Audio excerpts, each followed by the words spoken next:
Hello again. Chief Justice Paul Bafuboni has rejected the position that lawyers can decline to proceed with cases simply because they have been scheduled during the legal vacation. He said a judge who is sitting and ready to hear a case cannot be prevented from doing so merely because counsel has made personal arrangements during the vacation period. Speaking at the second quadrennial Delegates Congress of the Senior Staff Association of the Judicial Service of Ghana in Sunyani, the Chief Justice said lawyers could take leave only where their clients permitted them to do so. Responsibility to attend to motions and other emergency processes from other courts. But as far as their courts are concerned, they are not on vacation, so they do their cases. I hope you understand what I'm saying. The cases that they have in their courts, they don't go on vacation as far as I was there. So they don't. So when the courts resume, they will also go on vacation, and the cases coming from their courts by way of motion will then go to other courts. So we don't expect him to attend all his cases to, the 10th time. Because when the 10th time comes, he also go on leave. So in effect, his case will not be heard for a period of about 5 months or 6 months. That's not it. So when we say cases, we take only motions and things. It is in respect of cases that have been brought from outside, which he can't take substantively anyway. So as far as his cases are concerned, he has to do them. And that brings me to the second point, adjournment. So when he decided that he's adjourning his cases to the 10th time, to the vacation day by day, whatever, it is his diary that he looks at to agree with you whether. So to write to the Chief Justice to say that the cases should not be adjourned to the vacation. So I am not coming. I have already made agreements outside, so I'm not coming. You are a lawyer. You have your clients. If your clients decide to give you leave, well, go on leave. But you cannot say that there is a legal vacation and the judge who is actually sitting cannot do your case. No, that's not it. And then adjournments are not at the instance of the Chief Justice. An adjournment is a judicial act. This is something that is so basic that sometimes when people write that I got a letter saying that I should withdraw the directive and also direct that the cases should be heard the 10th time. I said, you went to court and the judge decided that she was granting you, giving the chance to. That's the Chief Justice Paul Bafuboni, who also says judicial reforms, including the establishment of special courts, continue to face resistance from politicians. He, however, defended the court's mandate to handle cases involving corruption and illegal mining, stressing that the reforms can only succeed if judicial staff embrace change and adopt new ways of working. Reforms designed to make the administration of justice more efficient, more accessible, and more responsive to the needs of the people. Special courts have been created.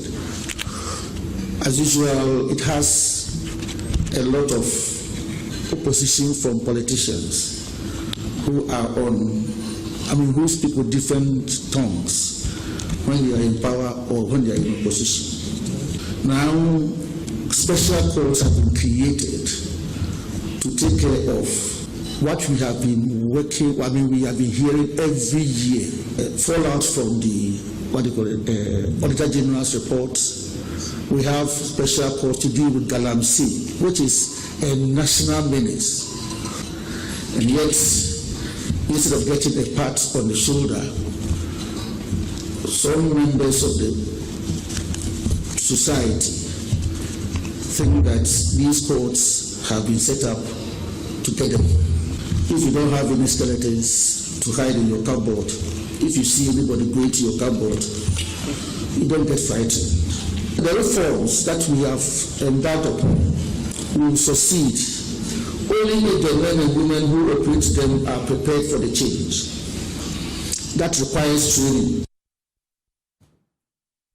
Well, the Ghana Bar Association and the Attorney General's office have been on a coalition course over vacation court sittings following directives for the trial of former National Signals Bureau boss Akufo-Addo to continue during the legal recess. Justice Francis Achibonga has been directed to continue the trial from today through to August 13th, despite the legal vacation running from August 1st to September 30th. But the defense lawyer Samuel Atachia has objected, arguing that the directive effectively compels his team to work while other lawyers are on recess. Together with Dami and partners and Sam Okudzeto and Associates, the defense teams petitioned the Ghana Bar Association over the matter. Well, the GBA has subsequently written to the Chief Justice insisting that proceedings should not continue when counsel has indicated that they are unavailable. Well, today the Attorney General has been responding to the bar, and a member of our Legal Affairs Desk, Kweku Asante, is joining me in studio with details of that particular statement. Kweku, what are the key claims in the GBA statement? Well, yes, this is actually a letter written by the Ghana Bar Association President, Madam Akufo-Addo, to the Chief Justice. It effectively supports the points that are being canvassed by lawyers for the accused persons before the court. And just like you recounted, we saw last week all the various letters and petitions that went to the Chief Justice on these matters having to do with his authorization for the cases to proceed during the vacation. Ultimately, this statement and this letter from the Ghana Bar Association backs that position and insists that the Chief Justice ought to withdraw that. It says that the overriding consideration in matters brought before a vacation judge has always been the willingness or the availability of counsel to appear before the court in any matter slated for conduct during the vacation. In other words, counsel are not under any compulsion whatsoever to appear before a vacation court. Once counsel in a matter indicates their unavailability to attend during vacation, even though the court may have listed their case, it cannot proceed with the case in any way if counsel on either side or on both sides indicate their inability to proceed with the scheduled matter in court during the vacation. They ultimately also make the point that these issues will raise issues of bias and fairness as it relates to this application. And that is why they want the petitions that have gone to the Chief Justice from Dami and partners, also from Samuel Atachia's law firm and other law firms, to be considered favorably. And this is a petition that has since gone to the desk of the Chief Justice. Quite interesting. Another crucial case that was heard today has to do with the former Signals Bureau boss, Edu Buahi. One of our colleagues was in court, but of course you have your ears and eyes in court as well. And let's go on to Zoom right now and engage Fatal Bayaga. Well, before we get Fatal Bayaga, Kweku Asante is still in the studio with me. Kweku, what transpired in court today? Yes, I was in court. In fact, at about 11:30, Akufo-Addo and his lawyers came to court. Akufo-Addo and the wife entered the courtroom. Justice Sai and his team of lawyers, also from the Attorney General's Department, also came to court. And then about noon exactly, Justice Achibonga came in and sat through the proceedings. And then when it was time to introduce the lawyers for the parties, it was obvious that Samuel Atachia was not in court. So the judge asked Mr. Akufo-Addo, where are your lawyers? And he got up and said, his senior lawyer, that is Atachia, he is not aware if Atachia is still in the jurisdiction As it relates to the other lawyers on the team, he is aware that they have gone to Max Cripps of the Ghana School of Law, and that is why the two of them are not here. And then Justice Sai was on his feet also to advance the argument that, in fact, he is aware that Samuel Atachia has written to the Chief Justice insisting that he will not be present in court until the Chief Justice withdraws that warrant for Justice Achibonga to sit during the vacation. And as far as he is concerned, there is no rule that permits a lawyer to insist on not attending court because that case has been slated for legal vacation and that the case should proceed.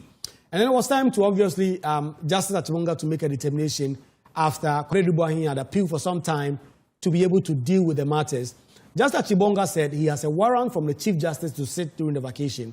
And until that is revoked, he will continuously sit and hear matters. However, on this particular date, given that the prosecution witness number 4 was supposed to be in the box to be cross-examined, but lawyers for Akufo-Addo Boahen and the wife were not in court, he questioned whether it would be fair to proceed on that case because it will require that Akufo-Addo Boahen and the wife themselves would have to conclude the cross-examination of the prosecution witness in the box, and held that it will not be fair to do so. And so he is giving Akufo-Addo Boahen and the wife a week to sort these matters out, either bring their lawyers in court, get new legal representation, or at the next agenda date, they will have to cross-examine that prosecution witness, or if they fail to do so, then that witness will be discharged for the case to go on. And so that case has now been adjourned to 17th August, that is next week, Monday, for proceedings to continue. The ball is now in the court of Akufo-Addo Boahen and the wife. They have two options, either to bring Samuel Atachia and the law firm back to court to continue proceedings, or appoint new lawyers, or do the case by themselves within this legal vacation care. Well, thank you very much, Kweku Asante there, our legal affairs correspondent who was in court for us today. Let's still stay in the courts because Deputy Attorney General Justice Sremsai has strongly pushed back against the Ghana Bar Association, describing its position that cases should be adjourned to October following the legal vacation as completely wrong and unsupported by law. He insisted that the GBA's interpretation is a self-imposed understanding of the law and has no legal backing. His comments follow a letter by the Ghana Bar Association to Chief Justice Paul Bafuboni urging him to ensure that judges respect the established tradition guiding the legal vacation. The GBA has particularly objected to lawyers being directed to appear in court after indicating that they will be unavailable during the vacation period. Well, let's get more on this. And speaking to journalists at the Accra High Court, Sremsai said the position taken by the GBA does not prevent the courts from proceeding with cases. Or real controversy here. The matter is simple. It's been the case that vacation courts are always sitting whenever there is a legal vacation. No one can dispute that simple fact. The claim that it is the lawyers who decide whether they want to have a proceedings in vacation is not founded on any facts, it's not founded on any law, it's not founded on reason, and it is not founded by any rule of practice. Lawyers, nowhere in the world do you see lawyers deciding when a court should sit. What matters is that the head of the judiciary has given warrants for a number of judges, I think 10 or more judges, to sit across the country to take care of cases. Now, this is the thing. A vacation judge has his or her own courts to administer. Okay. Now, when the vacation is over, he is also entitled to go on vacation, that is after October. Now, if you make the argument, as the GBA president is making, that a vacation judge is not required to, or cannot hear cases or conduct trial, then when the vacation is over and he goes on vacation, no other judge can have trial. So basically what the GBA is saying is that for cases that are pending in the courts that have vacation judges, those cases can only conduct trials in January next year. Because in October, when the courts return, these judges who are sitting on vacation would also go on vacation, and no judge can conduct their trial for them. And then after October, November comes the December vacation, which takes us to January, first, second week in January. So you will see that apart from the fact that there is no practice backing what the GBA is saying. It doesn't also, it's not supported by law, by any rule of practice. And again, it's not also supported by reason that would be positive or advance the cause of justice. So for us, it is a self-vacation he has the warrant to hear the case and sit in vacation.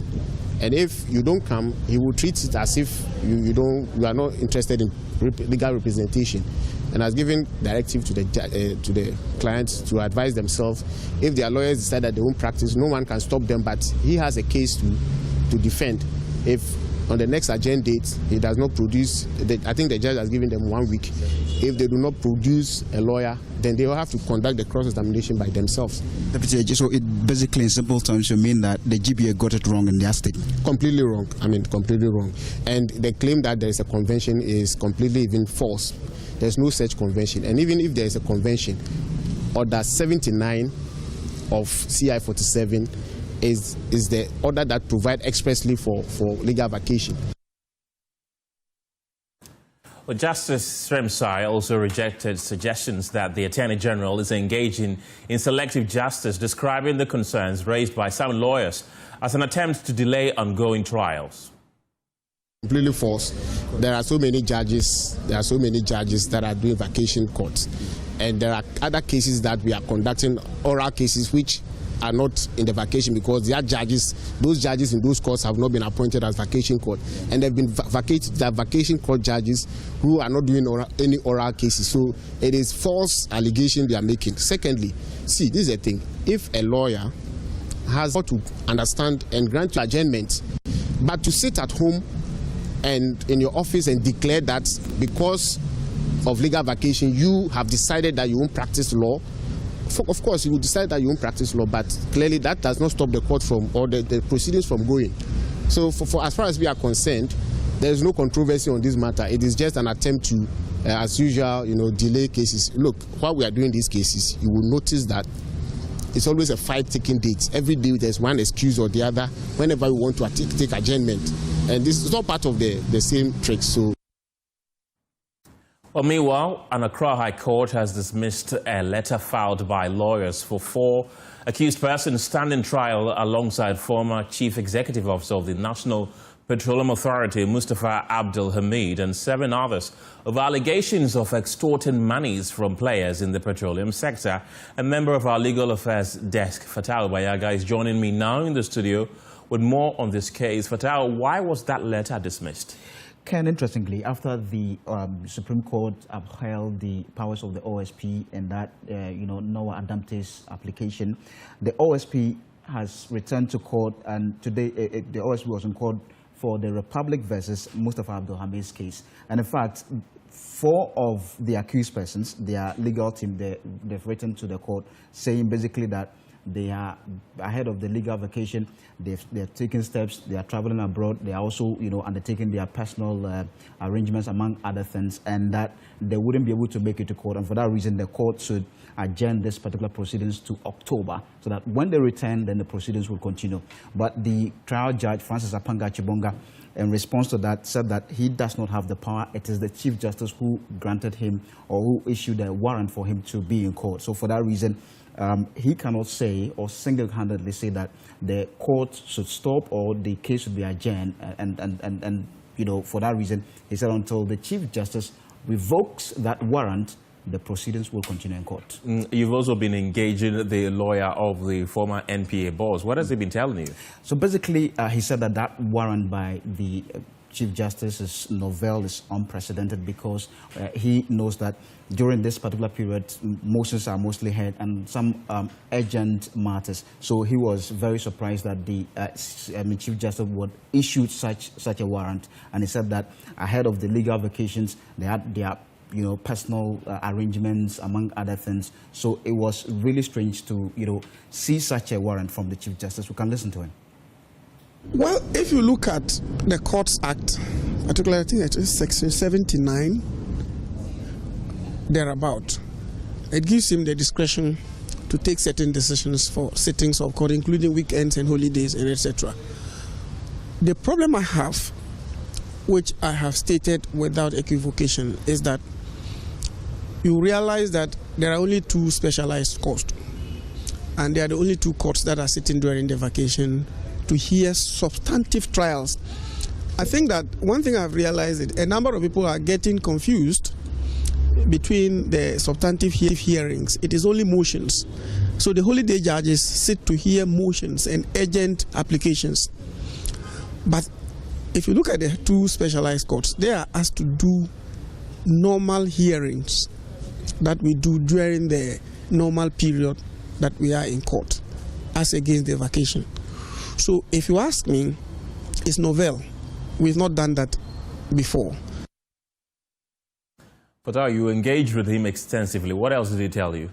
Ken, so he said that he's among the 3 lawyers that have petitioned the Chief Justice to withdraw this particular warrant. And he said that if the Chief Justice refuses to withdraw the warrant, they have other legal options that they intend to undertake at the moment, because he said they had plans with members of their legal firms. This time, some of them want to travel, among other things. So if the Chief Justice does not withdraw or revoke this particular warrant, they would have other options to take. We can listen to him. Well, we had written to the CJ, we petitioned the CJ that we had prior commitments. As a result of the vacation, we anticipated some had commitments here in the country and outside of the country. And we have petitioned the CJ, but there's no reply to that effect yet. So while we await that, the Honorable Court was right in its wisdom to say that until a determination is made by the CJ rejecting or accepting the request to adjourn to October, he's going to continue to sit, because he has to comply with the directive and warrant that he was given. And when in court, initially he suggested the 17th, but after we made further applications, it was adjourned to the 18th for us to continue with the CMC. And as I indicated, it is particularly lawyers for A45, A7, and A8 who were absent and had written to the court indicating why they could not attend. But you petitioned or submitted these petitions last week or so. Do you intend to follow up on the progress of this? Absolutely. We intend to follow up at the office of the Honorable Chief Justice to find out exactly what the decision is, whether or not our petition is receiving a positive outcome or a negative outcome. They need to be able to help us know how to plan ourselves for the holidays. If it is rejected, we have other rights that we can exercise, and nothing is being ruled out. But we are of the conviction that the Honorable Chief Justice will exercise his discretion.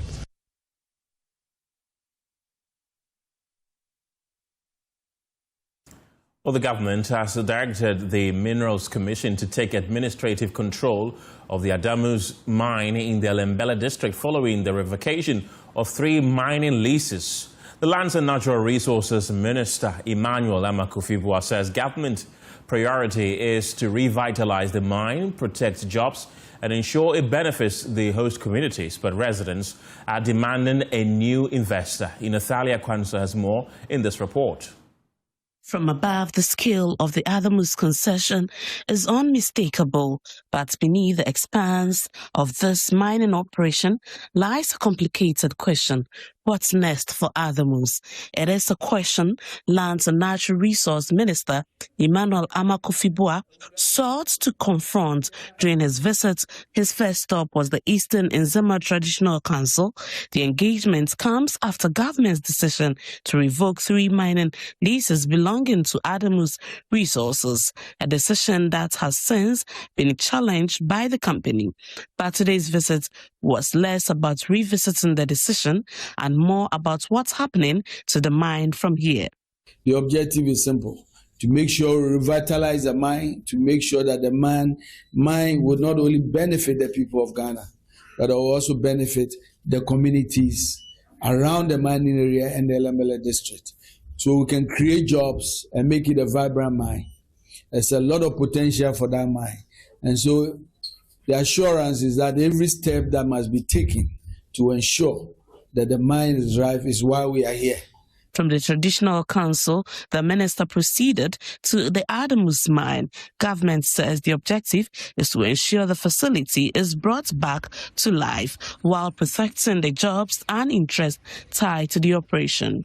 Following the report of the Minerals Commission to the Chief Inspector of Mines with recommendations of grave violations of the Mining Act and mining regulations, a recommendation for revocation of some of the mining leases here, Salma, Congo, and others were recommended. The minister agreed with them. There was a petition, and we formed a ministerial review committee to look at it.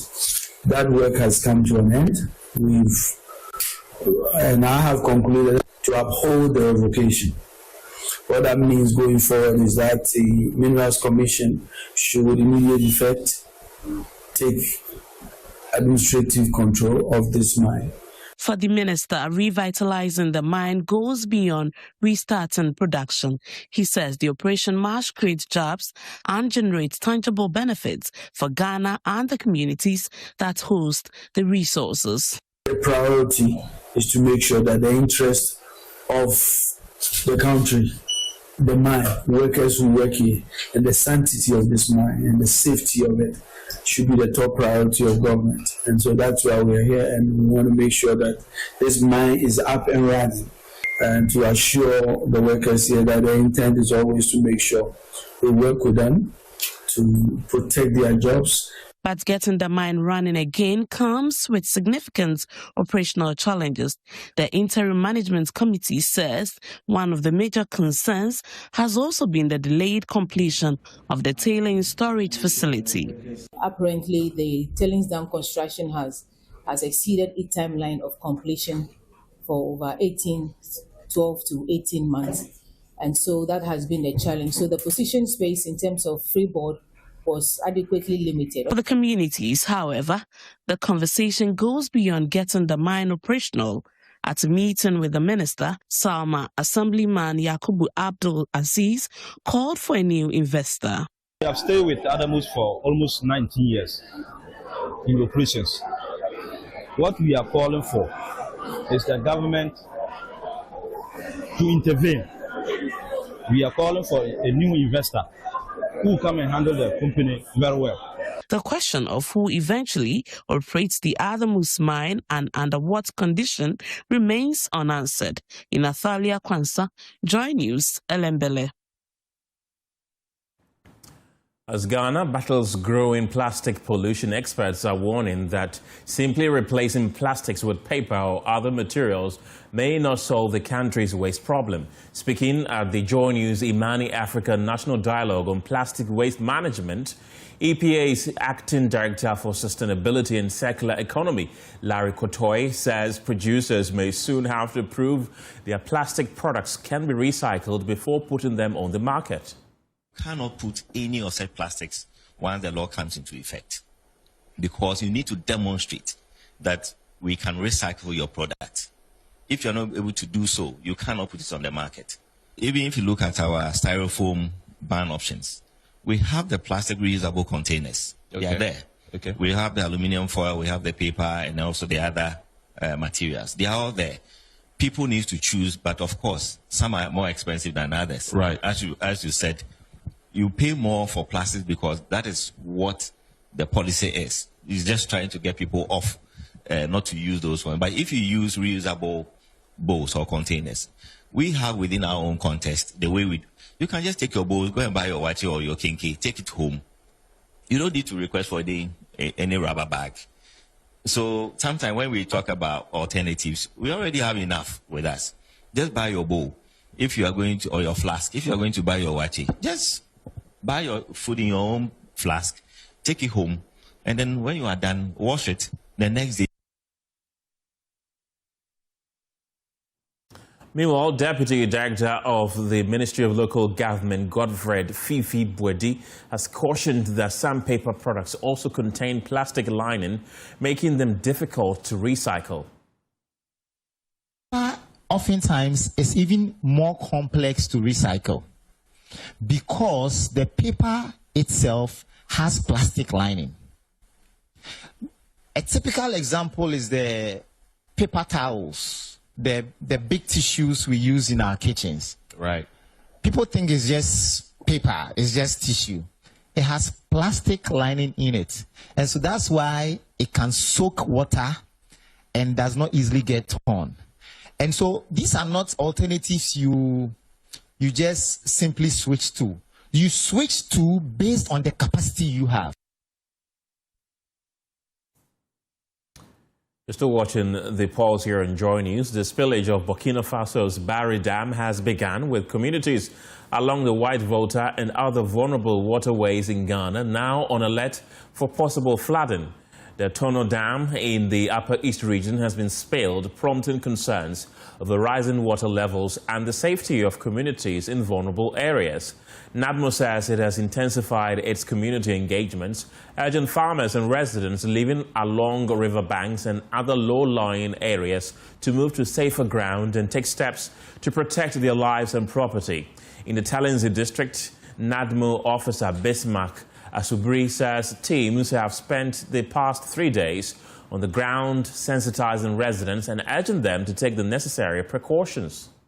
We had a notice from the Sonado telling us they are going to open their Bagri Dam small. And so when we heard so, even prior to that information, already we have our program in our office when it comes to the season.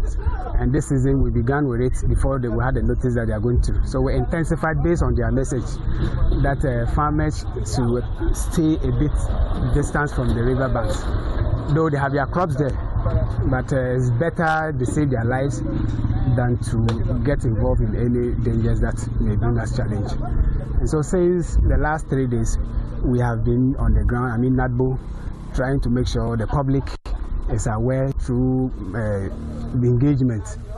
They're not personally going to stations to get that information, but our people are on the ground making sure they engage the farmers to let them understand the purpose for which they have to stay a big distance from the river banks.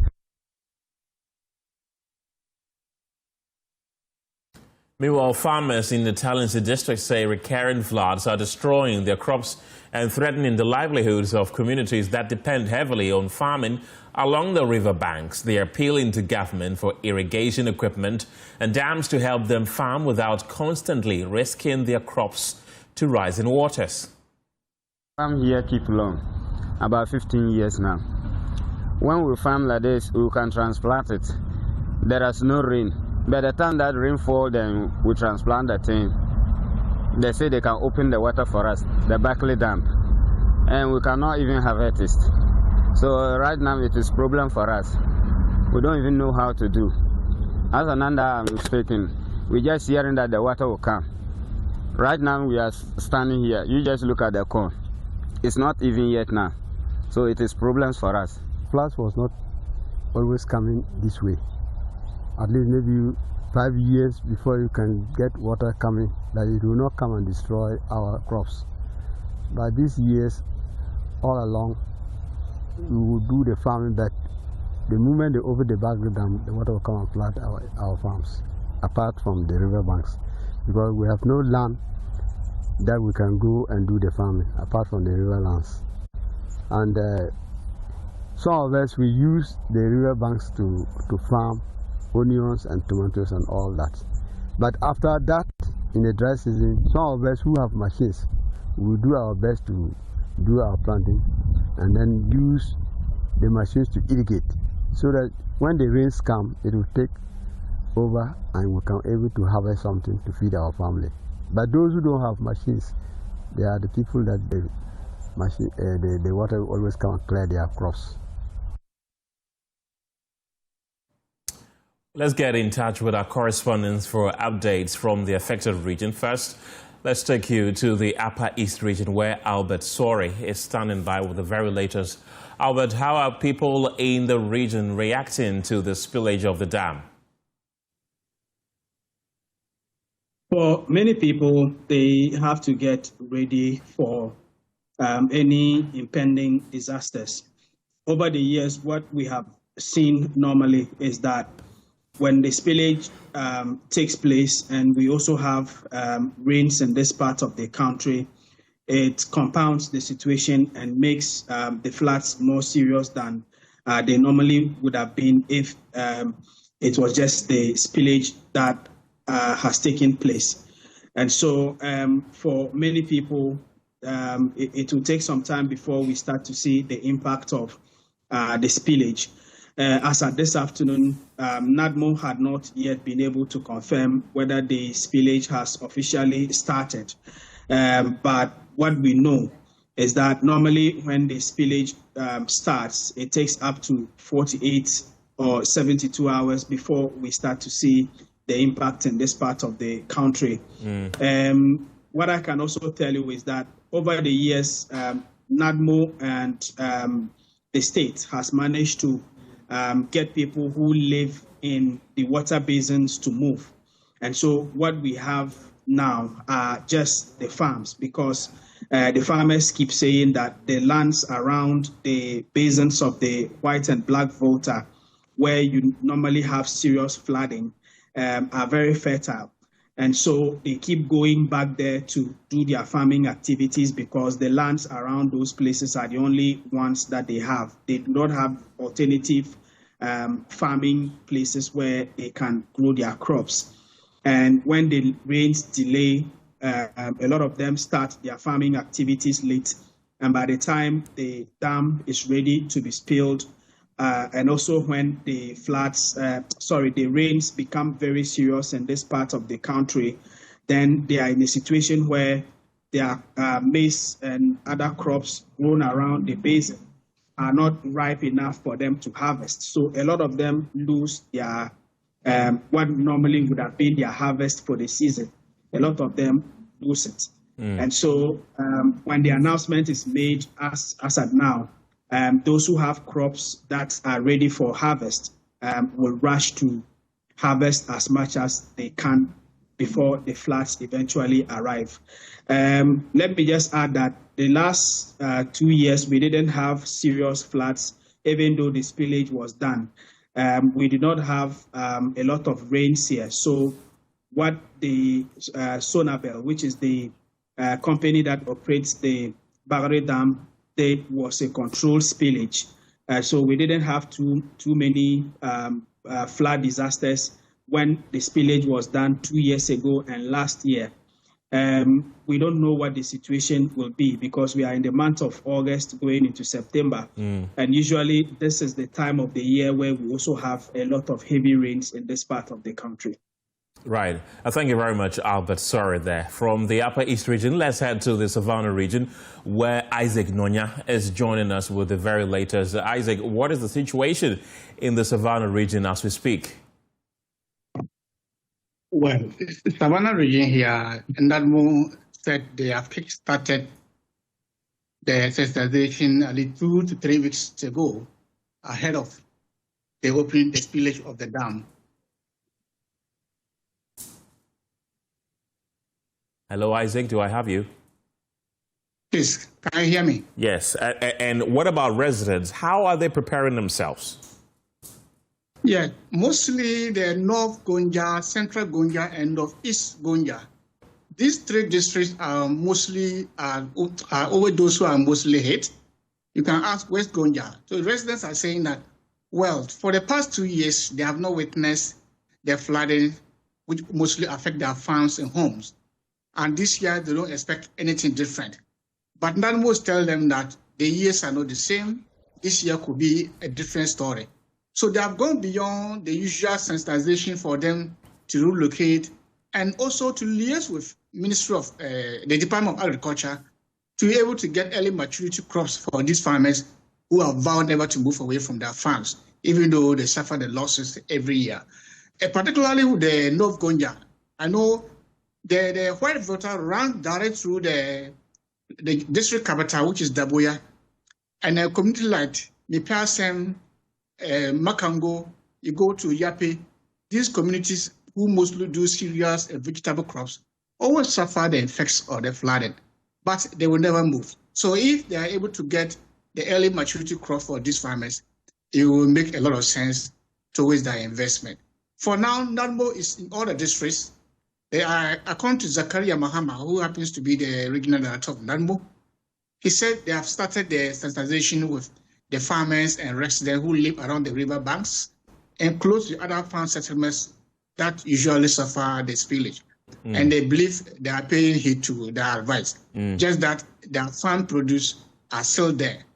And usually when the dam is spilled, the region will witness the impact sometimes a week or two. And mostly it doesn't go beyond West Gonja, Central Gonja, and then North Gonja. NADMO, you say, is sensitizing them, but they do this every year. What makes NADMO so confident that this time around the residents will heed to the advice and move? Well, that's what NADMO is saying, that one, they are not all that confident. That's why they are going beyond the sensitization to get them, to get some early maturity crops for them to plant, and so they can harvest early before the spillage of the Boundary Dam.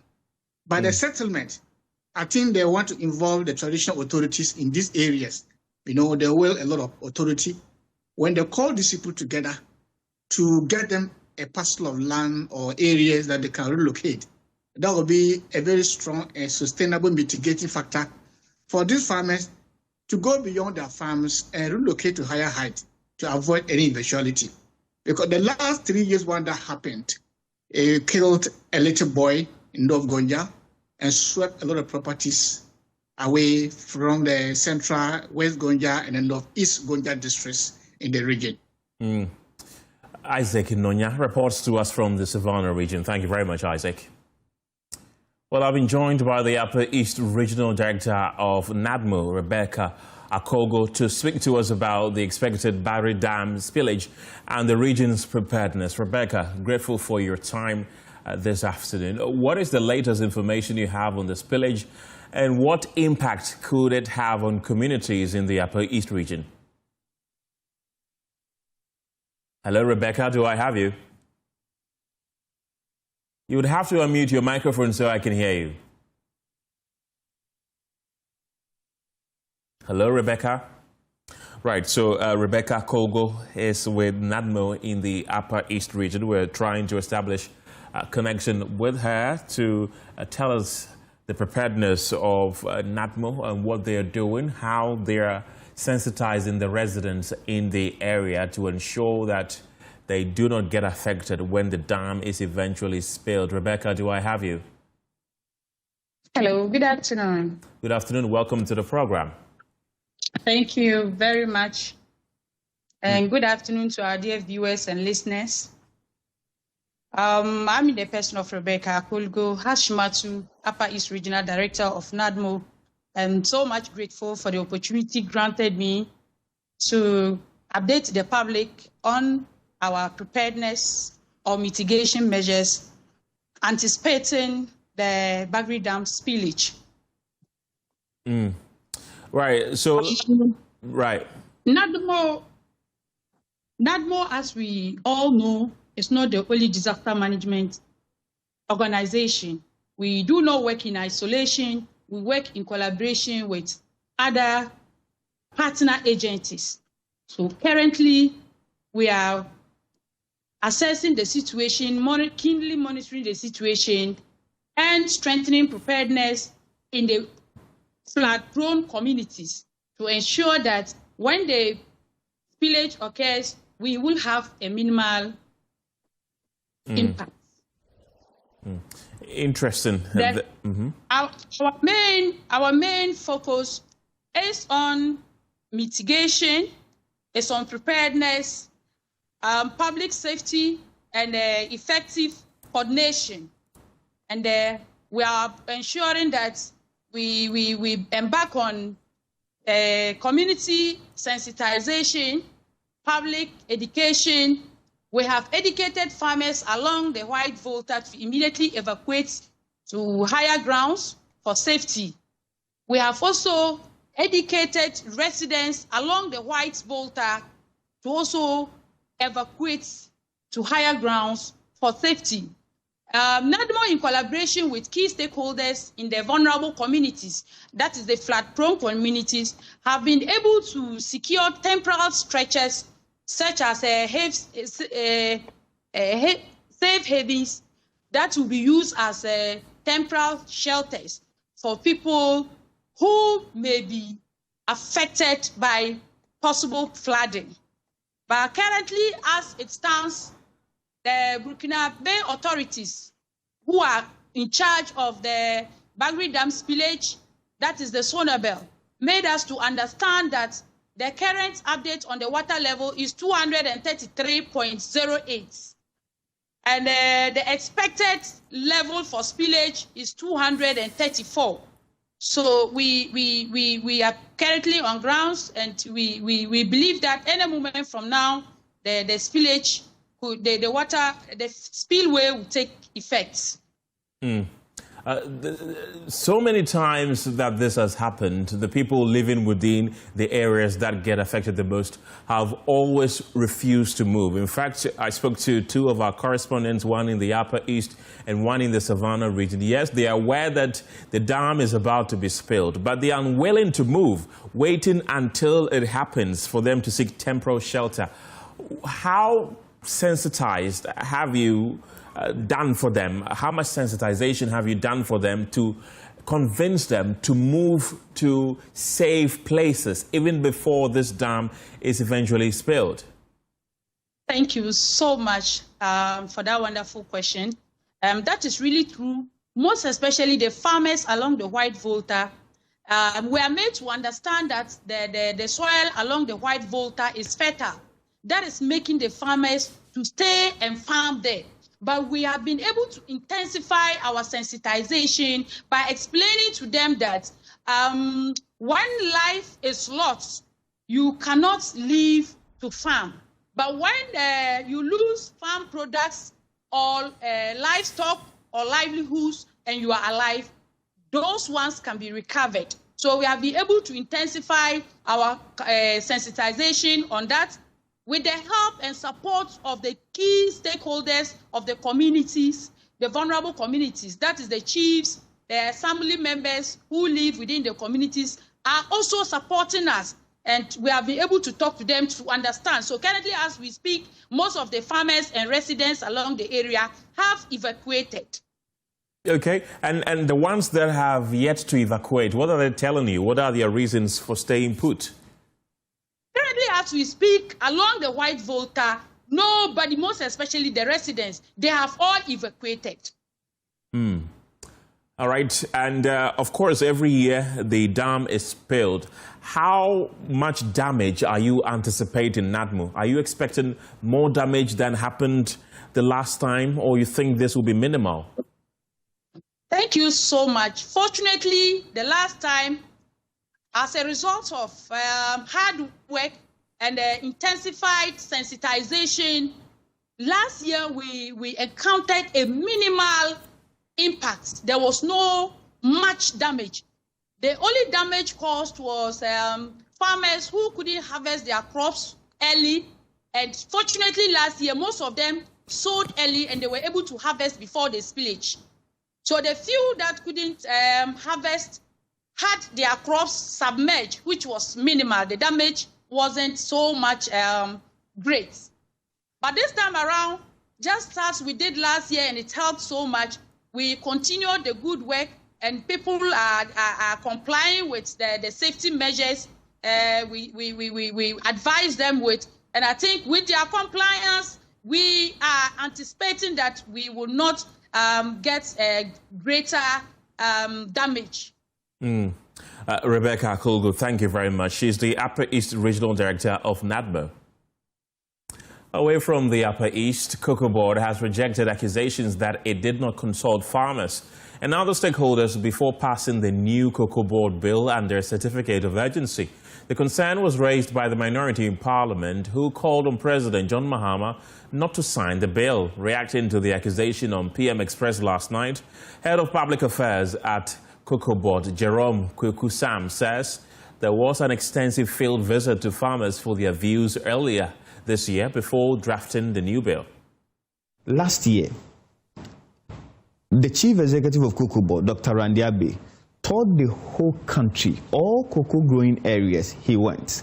And when he went there, he did not meet with miners, he didn't meet with fisher folks, he did not meet with artisans, he met with cocoa farmers. And what did he ascertain from the cocoa farmers? One, the concerns of the cocoa farmers. Number two, how the industry or cocoa board should be managed in terms of their expectation, and also issues about what? About illegal mining affecting the activities of what? Farmers. Again, the issue of pricing was it told the formulation of the bill? Yes, or because just a conversation between because the when CEO and the because when we came, we had come to make a process, all right, which was aborted along the line. That the extra administration wanted to what? Promulgate a new law which will what? Which will regulate activities of what? Of the sector. So when we came, we said that, okay, even though it's been aborted, it is important for us to use the opportunity to what?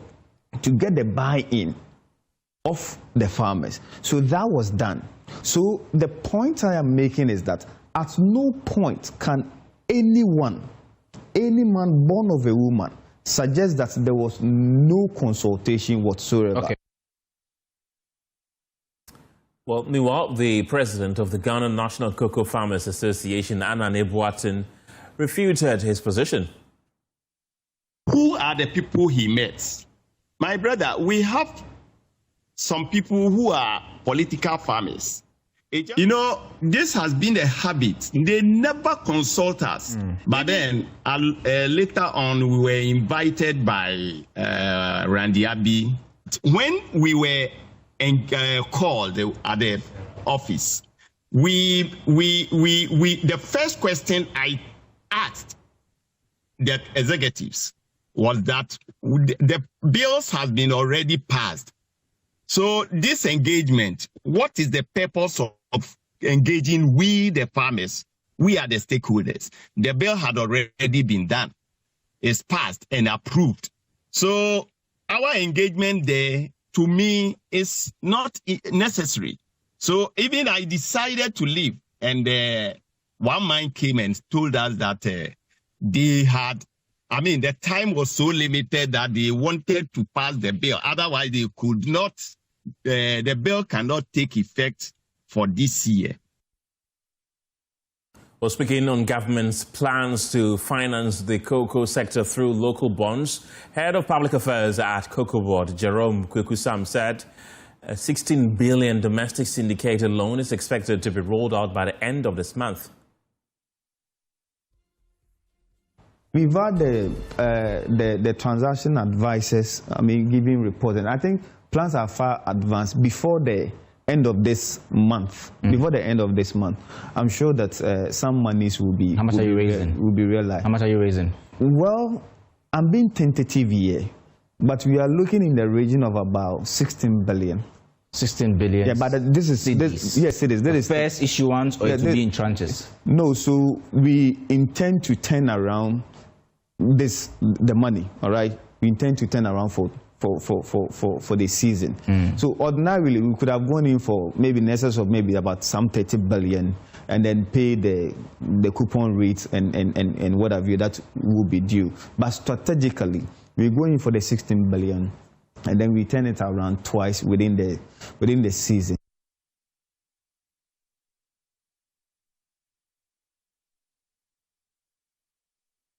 Away from cocoa, the Ministry of Education has dismissed reports that Sector Minister Haruna Idrisu is imposing the teaching and learning of Arabic in Ghanaian schools. In a statement issued a while ago, the ministry clarified that Arabic remains an optional subject and that the standardized curriculum was developed to regulate its teaching in existing Islamic and English Arabic schools. It stressed that there is no policy or directive to make Arabic compulsory or impose any religious belief on Ghanaian students. Here are excerpts of that statement. Well, the statement says that the National Council for Curriculum and Assessment, NACA, as part of its mandate, therefore developed a unitary and standardized official Arabic language curriculum to regulate its teaching and learning in these schools. It continues to say that it is therefore important to emphasize that the teaching of the language in our public schools was initiated years ago before the current Minister of Education assumed office, and it's not a personal initiative of the minister. It concludes by saying that the ministry will urge the public, media practitioners and all stakeholders to verify information from authoritative sources before drawing conclusions or circulating claims that may unnecessarily create fear, misunderstanding, or religious tensions. So that's the statement issued by the Ministry of Education a while ago.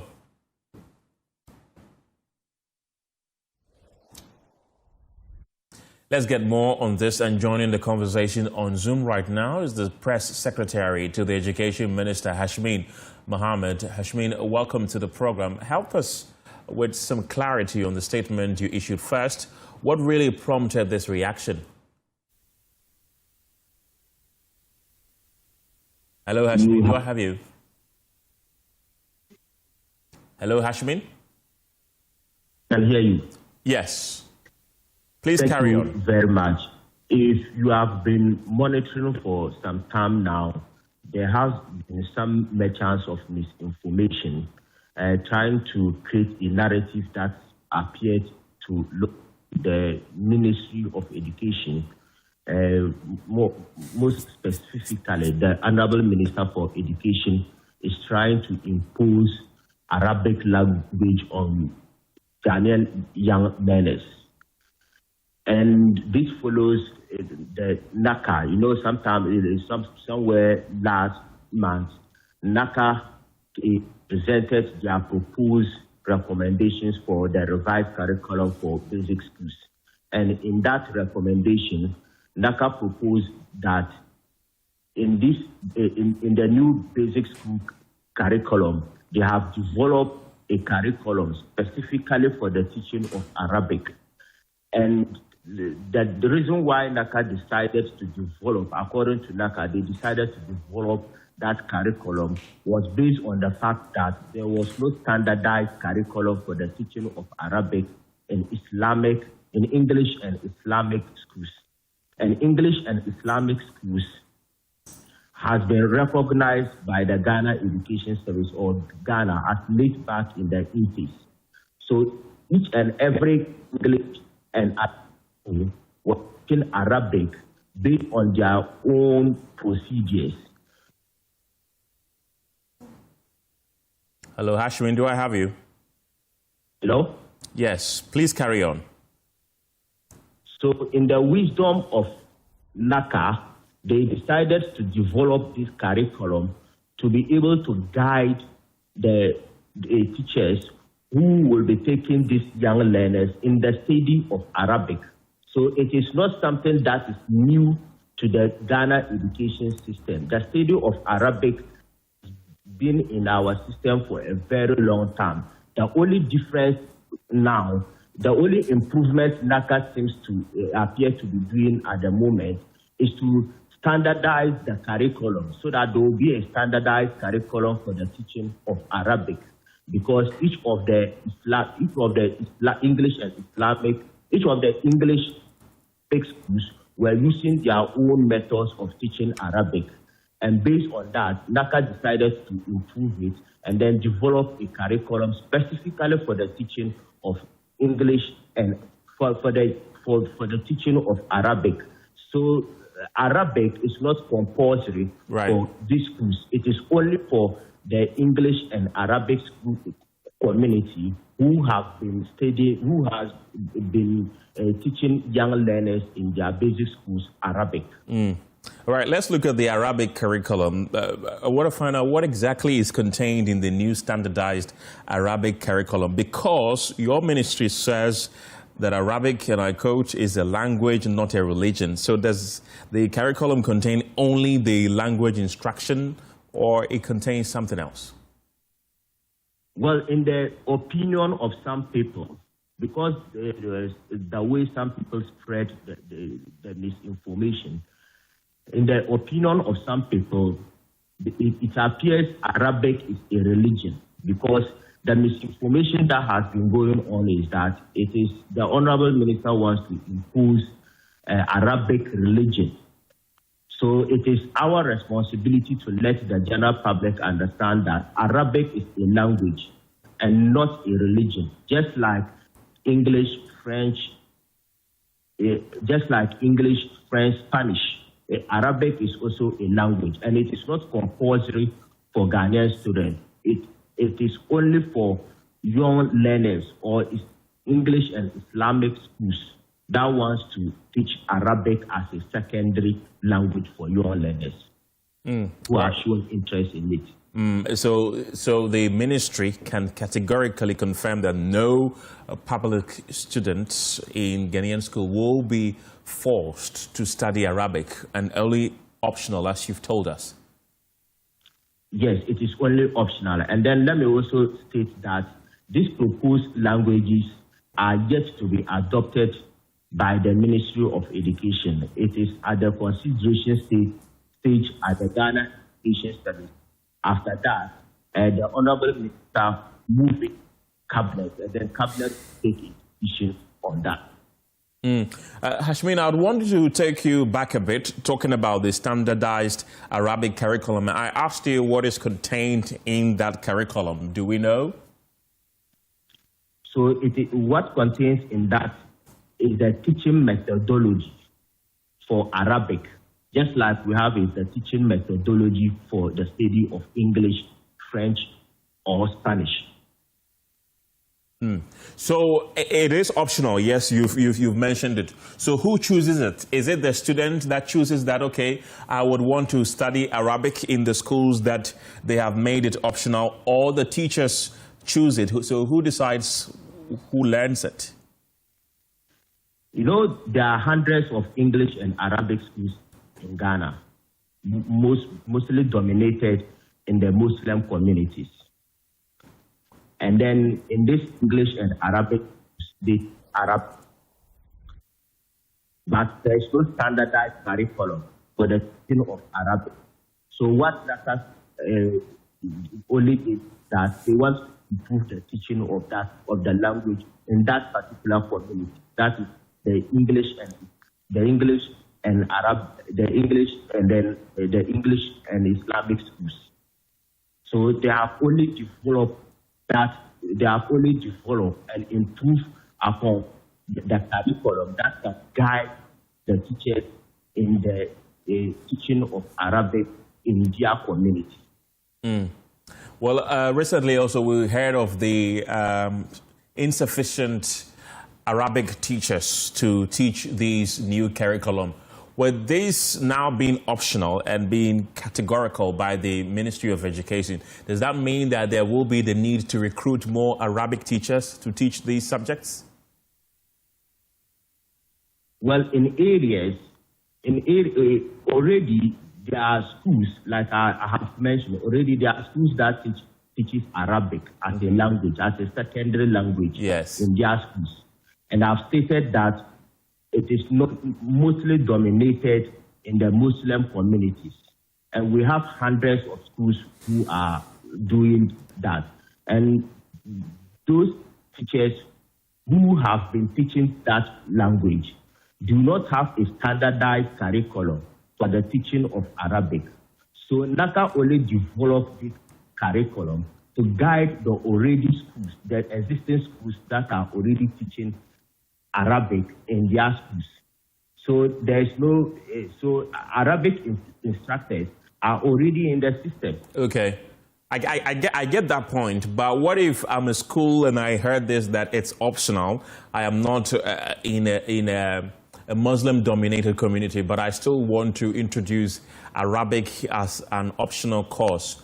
What do I do? Where do I get the teacher from? Well, so if the interest level is very high, I think the Ghana Education Service will deploy. But at the moment, the concentration is where the teaching of Arabic is mostly dominated. And do we know the number of qualified Arabic teachers as it stands now? At the moment, where I sit, I do not immediately have that data, but I will be glad to provide you with that data, but I do not immediately have that data. Right. Thank you very much for your time this afternoon. Hashmin is the press secretary to the education minister there. Well, it is day 2 of the indefinite industrial action by the Ghana Association of University Administrators, GAUA, with contract staff now stepping in to keep some university administrative offices running. The association is demanding action on several outstanding concerns, including the disparity in allowances between teaching and non-teaching senior members. The strike, which began yesterday, affects critical services, including academic records, admissions, examinations, procurement, and other administrative functions. But with the administrators staying off the job, Joy News checks at some public universities indicate that contract staff are being relied on to keep essential offices operational.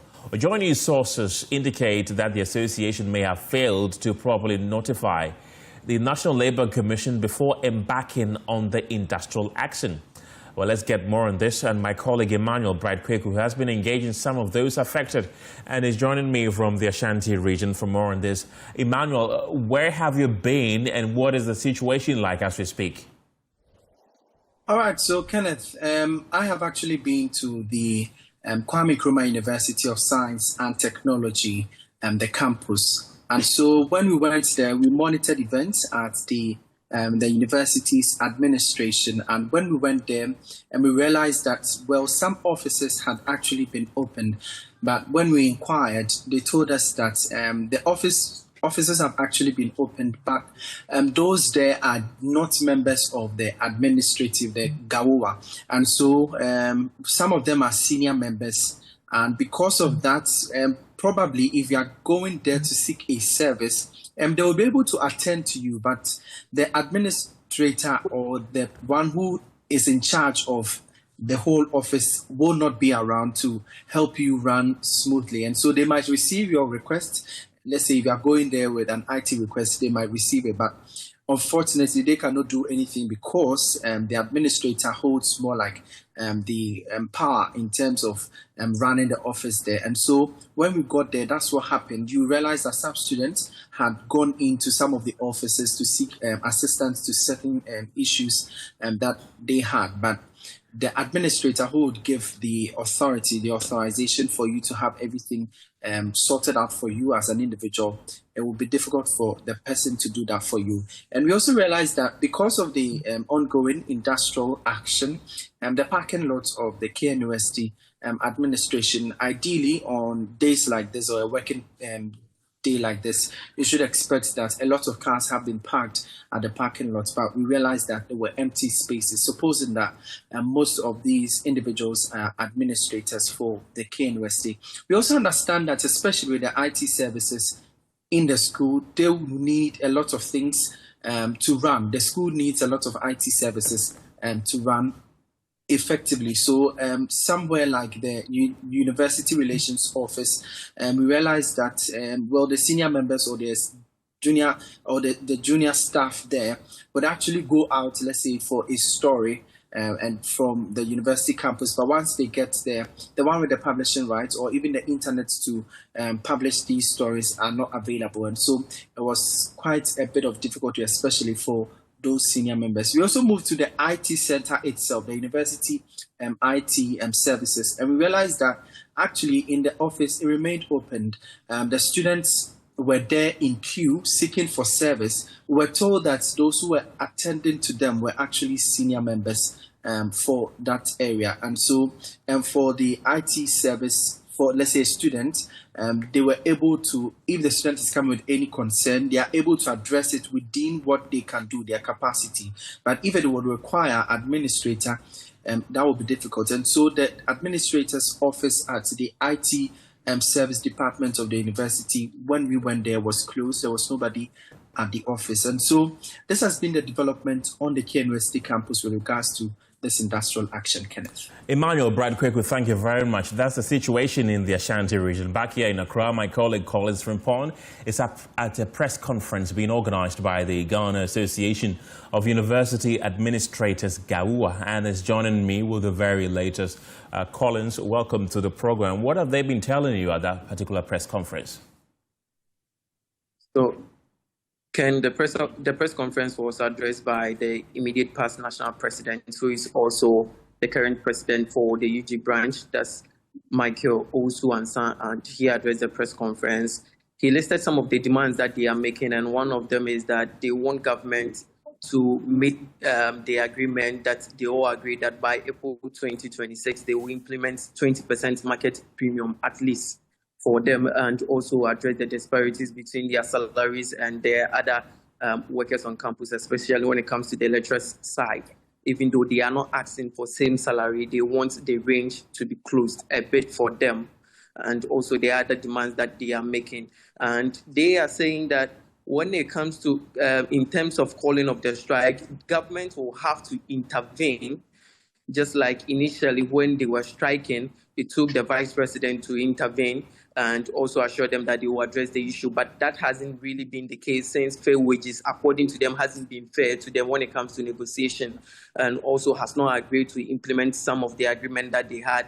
And they mentioned that the implementation was supposed to start in April, which hasn't started. So they are asking government to intervene. Otherwise, the essential activities that they take part in implementing on campus will halt. And some of them include drawing timetables for examination, and also they are talking about procurement processes on campus, and also they are talking about a number of things actually that they mentioned. So exams on campus will be starting very soon. So with this particular strike, if not called up, will be suspended, because if the university try to go on with the examination, it is going to affect how the students will get the opportunity to study and everything, and also how they will try to prevent clashes and everything on campus. So that's what they've been saying. And also they've been responding to Fair Wages and Salaries Commission. Yesterday, when this issue came out, we reached out to Fair Wages and Salaries Commission to find out if they can respond to some of the claims that they are making. And the information that we picked from Fair Wages and Salaries Commission, as well as the NLC, was the fact that they've not been notified about this particular strike. So looking at how things are going, looks like the strike didn't follow due process. So I asked the president, the UG president, who is the immediate past national president, and he tells me that that's not the case. Even the national conference happened last month in Sunyani, where they spoke to Fair Wages and Salaries Commission about their demands, and also the agreement that they had that they are supposed to implement all these conditions in April. And according to him, he mentioned that Fair Wages did not receive this particular information in good faith. And when they came, they've also wrote to NLC to also intervene so that they don't resume their strike. And that wasn't really the case. So for Fair Wages or even NLC to come out that they didn't inform them about this strike, it's not really true. Well, yesterday when I spoke to the National Secretary of GAUA, he told me that they've been called into a meeting with the Ministry of Education, which is to happen sometime this week. Was there any mention of that meeting with the Education Ministry? Not at the moment, but what I know is that that particular meeting is supposed to happen on Thursday, which is about 2 days from now. So until we wait until Thursday, we wouldn't know what is going to happen and what the ministry intends to do to address this particular strike. Collins Frimpong, thank you very much. The Pulse returns after this break. Don't go anywhere. You're welcome back. Transport fares are increasing on some routes and at some bus terminals.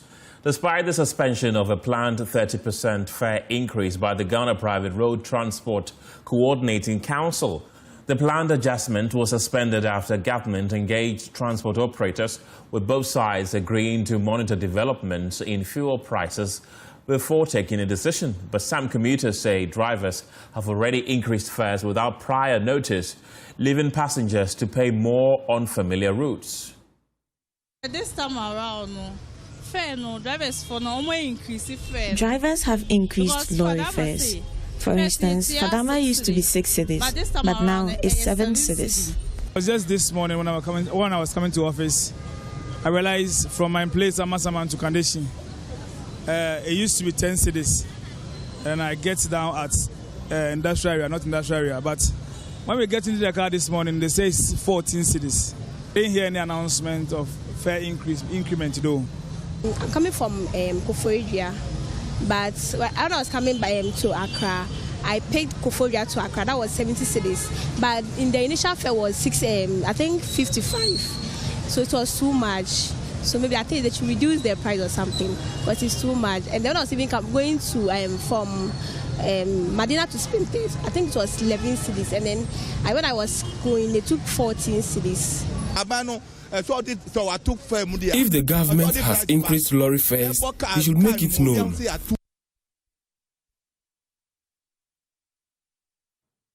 Well, let's go on to the phone lines right now and speak to the Deputy National PRO of the Ghana Private Road Transport Union, Samuel Amwa. Samuel, welcome to the program. Are you aware that some drivers have increased fares on certain routes despite the suspension of the proposed 30% increase? Yeah, thank you so much for this opportunity. Let me give that to your cherished listeners and viewers.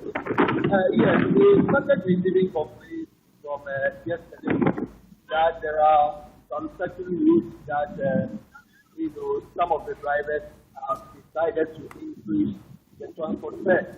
Some of the complaints are Samuel, you would have to reposition yourself because I'm getting some feedback. Oh, okay, so let me just reposition myself and then get back to you. Is it quite okay now? Yes. All right. So what I was saying is that we started receiving complaints from yesterday at some areas that some of the drivers are increasing the transport fares. So we started doing some follow-up, and then whoever calls to lodge this complaint, we do ask them to give us a specific area that things are coming from. We realize that now the transport industry, we are many outside the GPRT. We have other unions that also falls under the GRTC. So we also equally call the leadership of GRTC to alert them that this is the feedback that we are receiving. And there are some others too that don't fall under any of the unions. So even as I'm speaking to you this morning, we did a follow-up. We had an information that some are going on around Medina area. So we sent some of our men just go and verify and see if that is the case.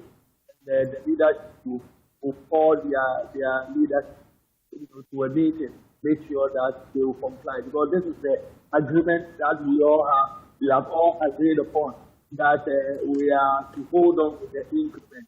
And this agreement is both the GCRQ and then the CRTCC that controls the other unions. So we don't see why some of them would decide not to comply with this directive. So we are trying all our possible best to make sure that the drivers will comply. And as we speak right now, what happens to the drivers belonging to your union who have gone on to increase their fares? Are you taking any punitive measures against them? Yes, we do. We do. Because if we find out that our members are those that belong to the union, we straight away call their leaders. You see, the GPRTU, we have branches, okay? We have branches all over the country, and we have 5 executives that manage the branches. So when it happens like that, for instance, maybe we find out that branch A is in this, we quickly call the leadership of branch A, make sure we find out from them if they know what their drivers are doing, then take it from there. If they don't know, then we sanction them or we order them to go and make sure that the drivers comply. If they fail, we have internal sanctions, that is like them. And now these punitive measures working? Have you done follow-up to ensure that they are working? Oh, yes, some of them, because I remember very well that we had a complaint from drivers that fly at Sharma Kung. Yes, so we sent our National Guard commander there, and in fact, he came to guide himself, as a passenger. Then he got that information that this is what is going on there. So quickly, we call their leadership and we make sure that they reverse. And we also send our men there to go and check, and we find out that yes, they comply. So there are others that we see that they are complying. And it's not all of them that belong to the union, so we find it a bit difficult. And those that fly without belonging to any of the unions, you don't find them at the lorry park. We find them along, the path stops and the road. And that is, where those problems are coming from. Following your meeting with the government concerning the fares that you wanted to increase, what is the current status of the agreement to suspend the fare? Okay, so that happened after the president came to, reduce the diesel price by 2 cedis. And then, in fact, when this information came, we were at the meeting with the transport minister negotiating this 30% to post increment before this information came in. So we were asked to hold on because the president said that in this as a month. So that sense was that, okay, fine, let's also hold on for the month to find out if it will work. But in the month, the price is so quite the bigger than the last one. So we monitor the price, so then we also monitor the final one. That means that at the end of the month, the fuel price is the same, and the president also will bring back the 50, and it goes. Then it means that we have to do that, also come up with the instrument that. But if that is not good, by the case of God comes down, then we also get our campaign. That is the instrument that we have. Samuel, I'm losing you again, so if you can kindly reposition yourself. Now, what should commuters do if they are charged fares above the approved rates? Okay, so if it happens that maybe you're a commuter, you join the vehicle from a particular station, and the station or the driver there is charging unapproved fares, you need to report to the station officers, all right? When you report to the station officers and you find out that problem is coming from the orders are coming from the station officers, then quickly you need to let the national or the regional officers get to know of this. And in case you also find yourself in a vehicle that don't belong to any of the union, you ask, why are you increasing fare? You say, me, I'm not with any of the union and blah, blah, blah. Then what you need to do is just, you find a nearby police officer, you can just, report to a set of police officer, and he also assist you to resolve the problem. Samuel Amwa is the Deputy PRO for the Ghana Private Road Transport Union, GPRT. Thank you for your time this evening, Sam. Let's head to Parliament now, where former Deputy Finance Minister Akufo-Addo has called on President John Mahama to order a thorough investigation into reported losses incurred by Gold Board in the course of its operations. The Atiwa East MP, who chairs Parliament's Public Accounts Committee, said the reported financial losses associated with Gold Board require closer scrutiny to establish how the losses occurred and whether appropriate measures were taken to safeguard public funds. According to Akufo-Addo, a portion of the reported loss could have been put to alternative use that would directly benefit Ghanaians, particularly in the health sector. She claimed that 6 billion cedis of the reported loss could have been used to recruit unemployed nurses, highlighting what she described as the opportunity cost associated with the reported financial challenges facing Gold Board. Nyoma bi ekoso emamu a ti emi anu ne anka ejigon a ye yankasa nti etwa se ye ka na ye ma omanpanin soso neni eba ne ho so ewo saa nyoma yi na ohwe kan be fa so a odi be si anu kwan edikan ha ye ntitu ye Gold Board nsemsem na anu ya IMF article 4 program yo release busumi ya eka anedi adansidie bebre efrim abasedie na minority ni kenyina efa Gold Board ho se losses bebre ekoso wo ho ai sese aban twa ni hwe no se na eye no kre wo hwe Bank of Ghana broni beka so monkunta bu mu bu for 2025 ye friend financial statements no Bank of Ghana ka se sika omode bu a Gold Board ye ejuma omobo ho ka no eye $214 million. Eno enkoda nchen aka na mienu na afe no abewiye no aban so sign ma gold worth 4.5 billion Ghana cedis. Yen kotine yen kwasha say na $240 million na Bank of Ghana car say a car omo ball wo gold ball no.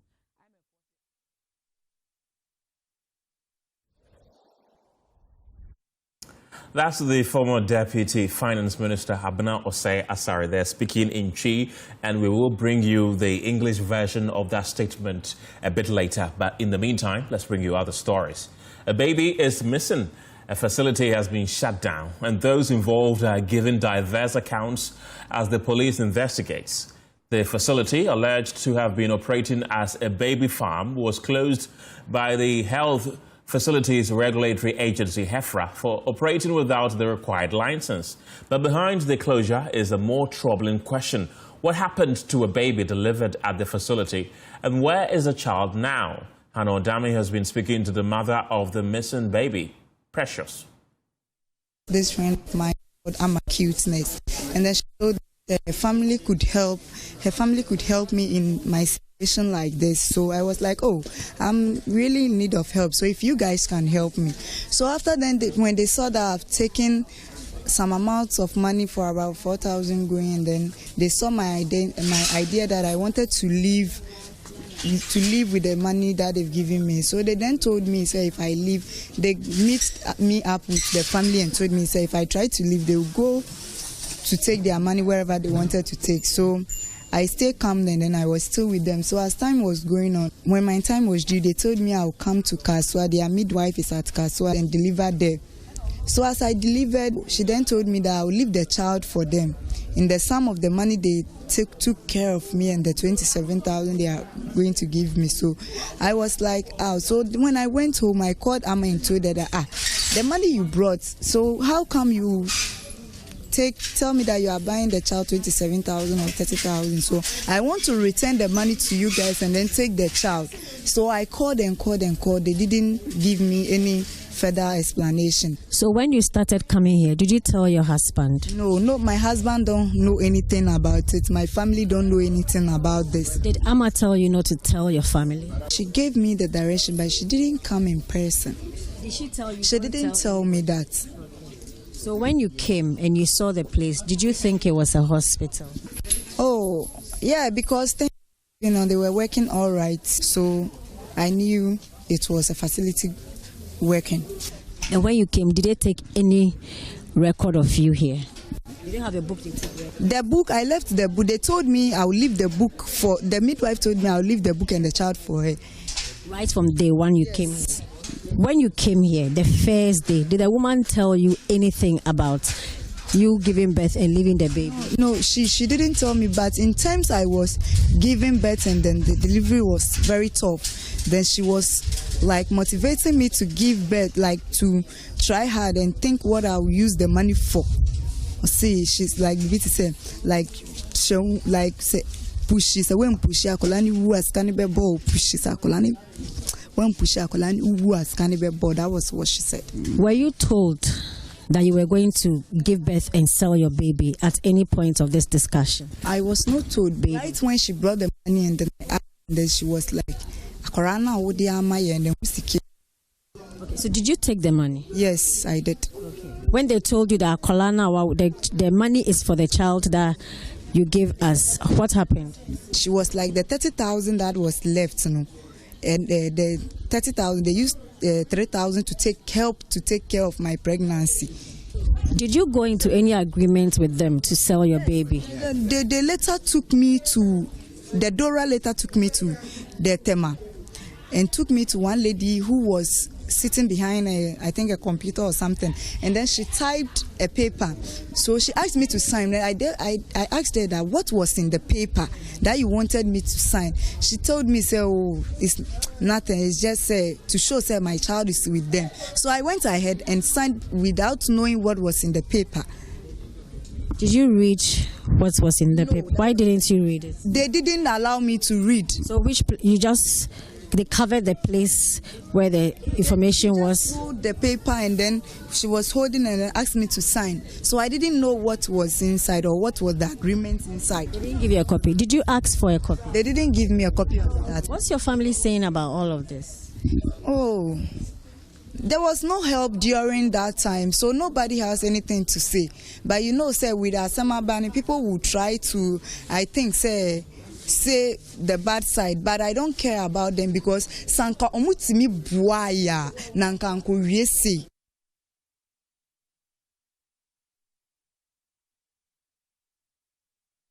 Well, let's take you back to our earlier story where former Deputy Finance Minister Abeno Sayasari has called on President John Mahama to order a thorough investigation into reported losses incurred by Gold Board in the course of its operations. Issues pertaining to the Gold Board, the Bank of Ghana, and the funded FX forward sale. I'm delighted that the IMF has brought this to the fore in its Article 4 consultation, the recent one that they issued in August. And according to the IMF, it says that the domestic gold purchase program recorded losses to the tune of $1.7 billion. But if you would recall, the Bank of Ghana in their 2025 financial statement reported $214 million as the loss.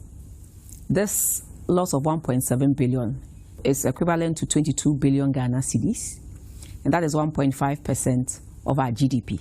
And this same 22 billion Ghana cedis was the amount that was used to salvage the banks, the customers, the 1.2 million depositors who had lost their funds as a result of the banking issues. So clearly, you see the quantum of monies that are going waste.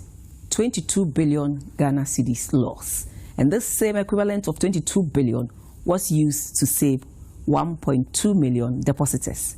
So that is why we are concerned. That is why we are talking about it, that just one entity using 22.5 billion as a loss. The Minister of Health is complaining about the fact that he needs 6 billion Ghana cedis to recruit nurses. And here we are, 22 billion Ghana cedis going down the drain, when we could have used that amount of money to support the recruitment exercise at the Ministry of Health to enable the many nurses who are currently at home, to enable them to be employed. And for this one, it's going to be a win-win. The 22 billion, government is not going to recover. But if they had spent 6 billion out of the 22 billion, you will employ the nurses, unemployment rates will come down, and these same nurses will help you generate more revenue because they are going to pay income taxes. So this is where our concern is, and this is where we are coming from. 22 billion Ghana cedis going down the drain, when just a fraction of it could have been used to support the Ministry of Health to recruit the number of nurses they are talking about. Another issue is this. BOG recorded $214 million as the loss. IMF comes, IMF is privy to all the data and everything and says, no, the loss is not $214 million as recorded, but $1.7 billion. I'm asking, the accounting firm that audited Bank of Ghana, I want to hear from them on this. Because, so how did they treat the difference of close to 1.4 billion? How was it treated? That it cannot be seen in their financial statement for BOG to declare that they only made a loss of 214 million Ghana cedis, and then the IMF comes and says, no, that loss on Gold Board is 1.7 billion. So I'm also calling out the accounting firm that audited Bank of Ghana. They should come clean. We want to hear from them. We need an explanation of how they treated the difference of 1.4 billion. That is very, very important because here their credibility is at stake. And when you look at what attributed to the losses, I find it a bit hard to believe, but clearly that is what happened. Let me state that IMF said that these are assay fees paid to the Gold Board. They pay fees, and then we end up making a loss of 1.7 billion.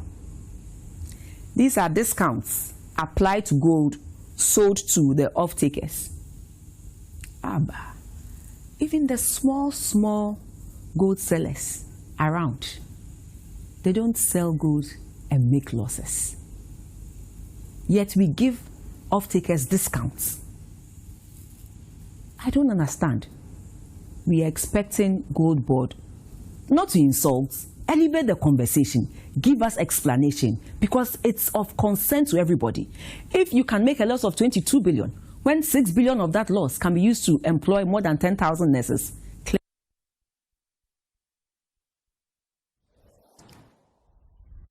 Abnose Asare is former Deputy Finance Minister, and we've also been hearing from the CEO of Gold Board, Sami Jemfi, who has debunked all those accusations and says that the institution actually generated more than 900 million cedis in non-tax revenue for the state in 2025 through assay fees charged on gold transactions. According to him, the revenue was generated from fees paid for the assaying of gold, including transactions involving the Bank of Ghana and licensed gold buying companies. Gold Board did issue licenses, last year. We charged the large-scale mining companies assay fees and fees for site visits. Because as you may be aware, we sent field inspectors to the gold rooms of large-scale mining companies to observe the smelting of gold and all that. So we get revenue from these activities. That is what we call non-tax revenue.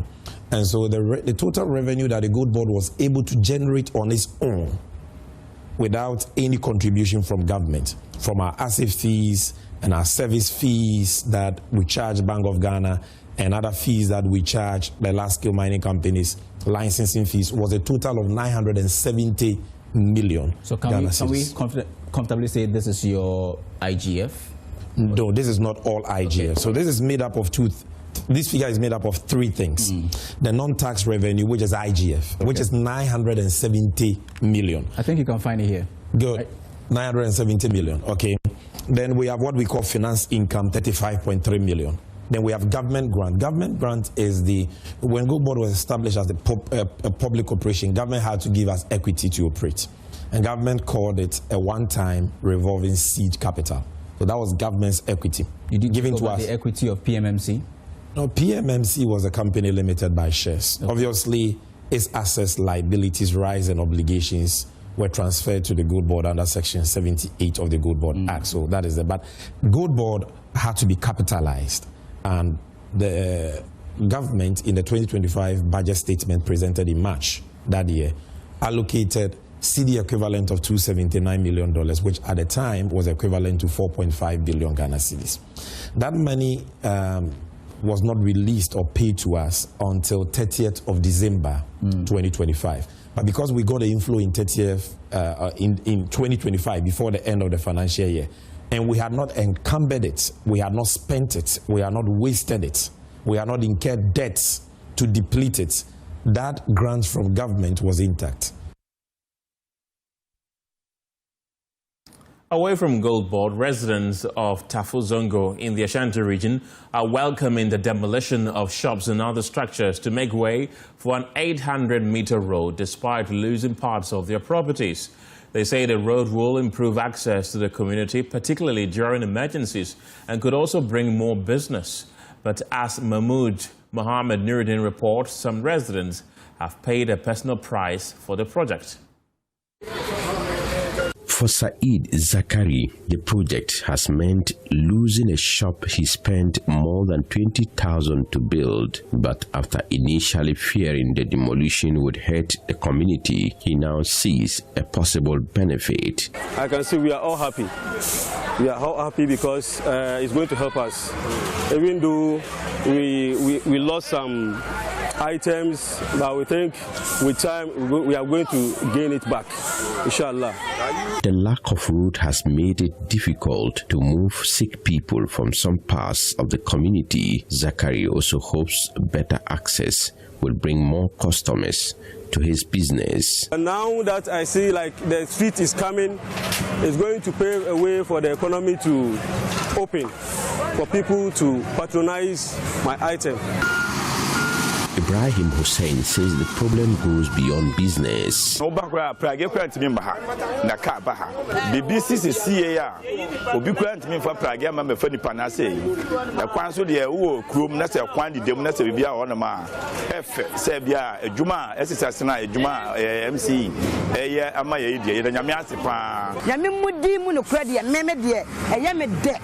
Well, many are so I am a papa because say hey, come for her, motor for her, biking for her. It's a sea, a semi, some honoma, a dear bed pa.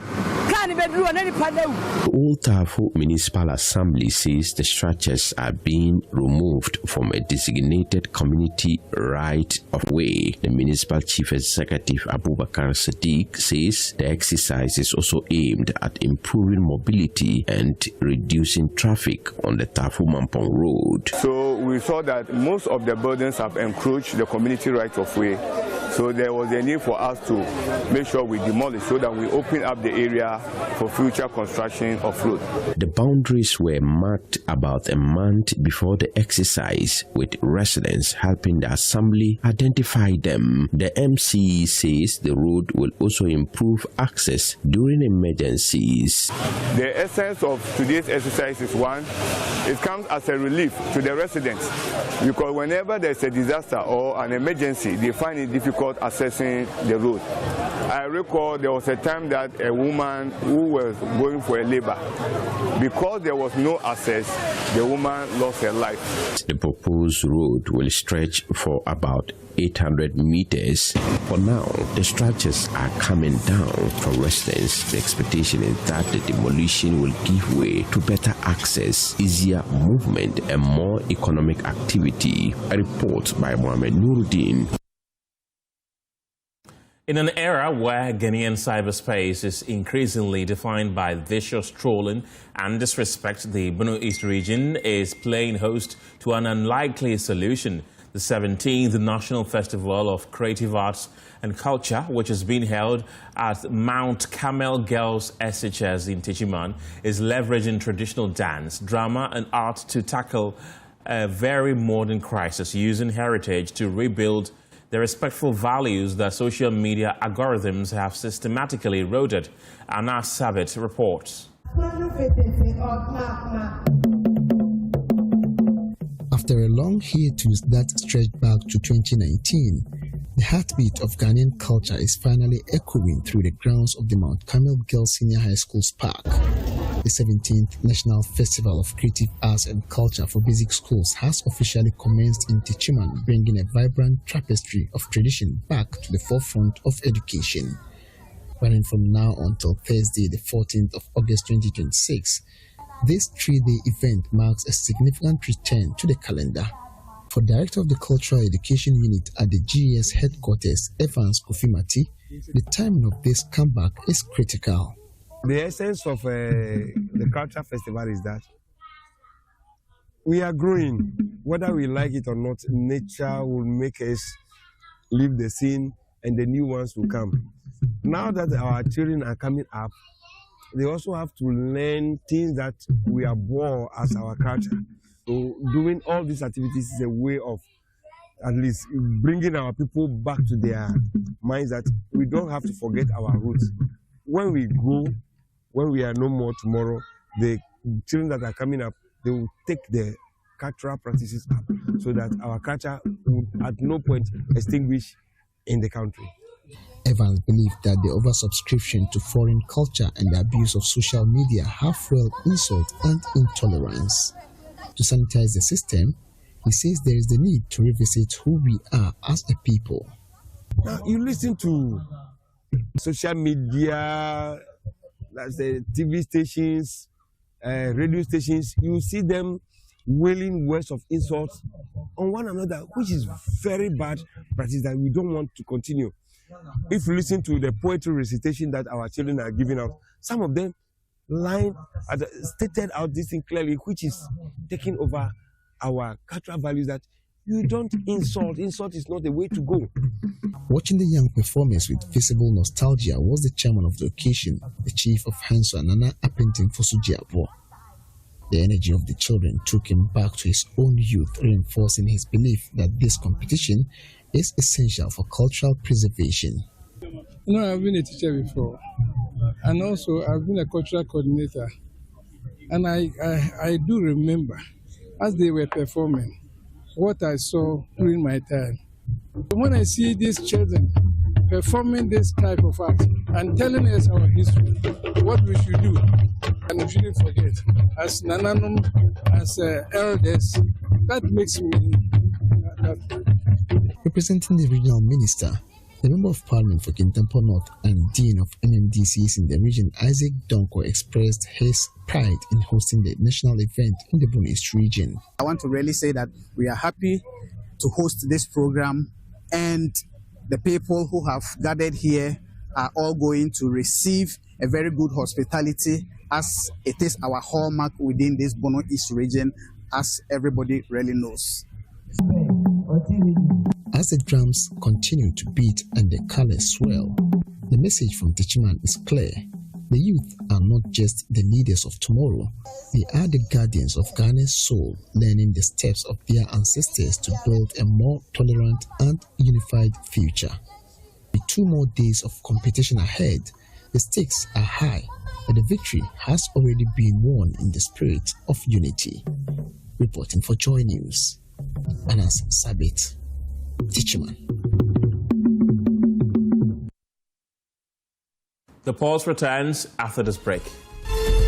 You're welcome back. Ghana Health Service is training frontline health workers to identify suspected cases of neglected tropical diseases during routine household visits and link affected persons to treatment. The initiative, supported by World Vision Ghana, is part of efforts to integrate NTD screening into Ghana's free primary healthcare program and improve access to care for vulnerable communities. My colleague Namo has more. Many people living with neglected tropical diseases, stigma, and living in remote communities continue to keep them away from healthcare.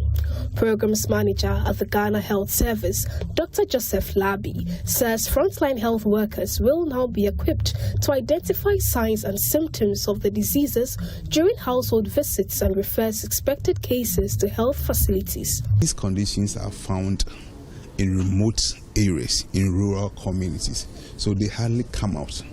So we are building the confidence, and it's also stigmatized. Those especially with lymphatic filariasis, that condition is so much stigmatized. So we are trying to tell everybody in the community that, look, you don't have to kind of hide with your predicaments. All right, even if you are hiding, the community health nurses will come and find you, talk to you nicely, and refer you to the health facilities. So that is basically the reason why we are doing that. Yeah. However, World Vision Ghana Health and Nutrition Technical Specialist Irabna Dazi indicated that the initiative will also link affected persons to the National Health Insurance Scheme and other support services to improve access to treatment. Yes, so the gap we are seeking to address is the neglected gap, because as you see already with neglected tropical disease, the name already tells the kind of disease that it is, but they are very debilitating diseases that can affect anyone. If somebody missed getting malaria, then the person could also miss getting lymphocytosis or elephantiasis, as we all know, because the vector, the mosquito that causes malaria is the same mosquito that causes lymphocytosis. So if you had malaria, then it means you could have also had elephantiasis or lymphocytosis. And because of that approach or that area, we want to work collaboratively to eradicate the disease. Health experts say the program is being implemented in Ga South, Kasena Nankana West, and in Kwantana North, with 272 frontline health workers and other stakeholders expected to be trained. For Joy News, Now More Cost Report, read to you. Still on health, the Society of Private Medical and Dental Practitioners has urged the government to waive import duties and taxes on advanced high-tech cancer treatment equipment. The national president of the society, Dr. Andre Kwesi Kuma, said this would have help to enhance the country's capacity for managing cancer and enable the private sector to meet its expectations. Kwame Asari has more in this report. Ghana is reported to have recorded about 27,260 cancer cases in 2024, with approximately 17,600 cancer-related deaths. Breast cancer, cervical cancer, liver cancer, prostate cancer, and ovarian cancer are the most common conditions identified in the country. The 45th Annual General Meeting of the Society of Private Medical and Dental Practitioners focused on discussing the best approach to cancer management in Ghana. Addressing the meeting, the Vice Chancellor of the University of Health and Allied Sciences, Professor Lydia Ziato, emphasized early detection, treatment, referrals, and research as pragmatic measures in the fight against cancer. I mentioned that help us to create awareness, health education, help us to detect early, and I'm adding the fact that you help us to refer early. I'm calling that you incorporate research, fund some research, conduct some research to help in the area of practice as you have it. The Health Minister, Kwabena Minta Akando, called for public-private sector collaboration to improve cancer management in the country. Private health providers continue to make significant contributions to health financing, service delivery, technology adoption, specialist care, and job creation. Your role in expanding access and improving the quality of care is widely recognized and appreciated. The Ministry of Health firmly believes that stronger collaboration between government and the private sector is essential to effectively address the growing burden of cancer. In response, the National President of the Society of Private Medical and Dental Practitioners, Dr. Andre Kwesi-Kuma, made appeals to the government to enable the private sector to meet its demands. We therefore want to suggest to government to waive off the import duties and taxes on such items and facilitate their ready discharge from the ports. We also wish for the government to provide a dedicated budgetary support for the private sector or provide financial guarantees that will enable the private sector to seek assistance from the banks.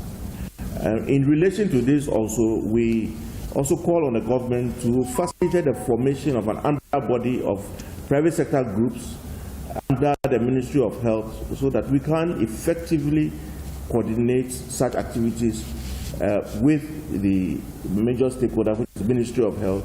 And in this light, we propose that the Chamber of Health be instituted as soon as possible.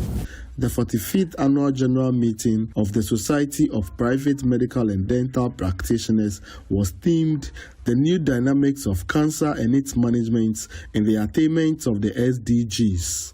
Fred Kwame Asari, Joy News. Ho. Back here in Accra, NADMO says it has enough relief supplies to support more than 91,000 people displaced by the June 29th floods. The assurance follows a $1 million donation from the United Arab Emirates, including mattresses, rice and cooking oil. Director General of NADMO, Dr. Joseph Kuyon, says international support has strengthened the organization's response capacity, but wants such assistance mobilized before disasters strike. The following report has more.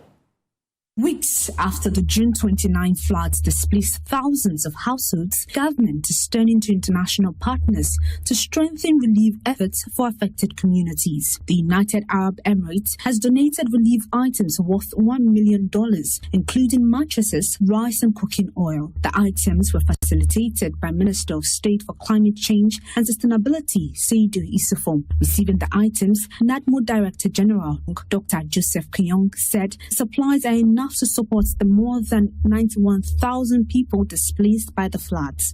The United Arab Emirates coming as a government to support Ghana as a nation, and that is why the relief support is so huge in that margin. I want to say that in that regard, we have enough relief items to meet every victim's need based on what we have received so far. NADMO need you more when there is no disaster. It is the only way we can prevent the disaster from happening.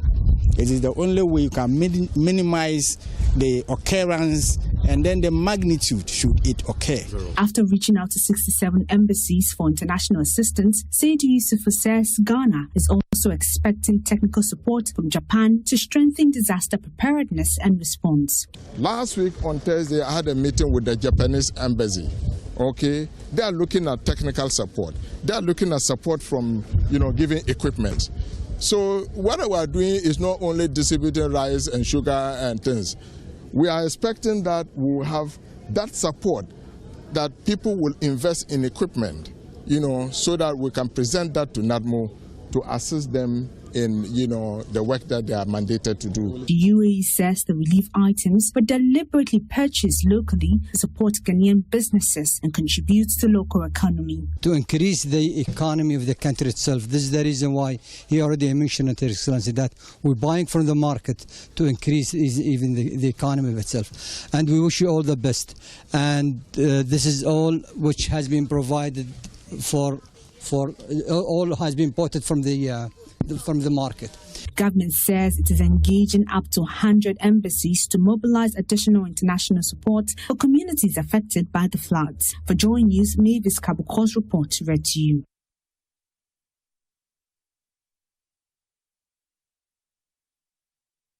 The polls will be back after this. Hello again. 33 girls and young women have been rescued from trafficking and sexual exploitation in a weekend operation, with survivors telling investigators they were allegedly made to pay up to 20,000 Ghana cedis to secure their freedom. The operation was led by the Anti-Human Trafficking Unit of the Ghana Police Service, with support from child rights organization Challenging Heights. The survivors are currently receiving care, including medical attention, psychosocial support and shelter from the organization. Dr. James Kofi-Annan is president of Challenging Heights. Over the weekend, Challenging Heights supported an operation that led to the rescue of 33 girls from forced sexual exploitation. This operation was led by the Ghana Police Service, supported by Challenging Heights. And the girls are currently in care with Challenging Heights. A number of these girls are believed to be children, and unfortunately, most of these girls are unwilling to speak at the moment. These girls who are being forced into commercial sexual exploitation were forced to pay their own travels to Ghana from Nigeria. And now, to liberate themselves and gain their freedom, they are required to pay a minimum of 20,000 Ghana cedis to their exploiters before they can be freed. So they pay their own way into Ghana, and they have to pay their own way out of bondage. And because of this, these girls have been held as the properties of these traffickers. There are a number of people in the chain of trafficking. We are identifying from the interviews that we have conducted from these girls that there are local recruiters in Nigeria who recruit these girls, and then some of them come with them to Ghana as madams, hand over these girls to local madams in Ghana, and these local madams then supervise the foreign madams who give daily targets to these girls, and if they are unable to meet their daily target, they are abused and tortured. We want to take this opportunity to commend the Ghana Police Service, especially the Anti-Human Trafficking Unit of the Ghana Police Service, for the work and commitment that they are doing to address human trafficking in Ghana.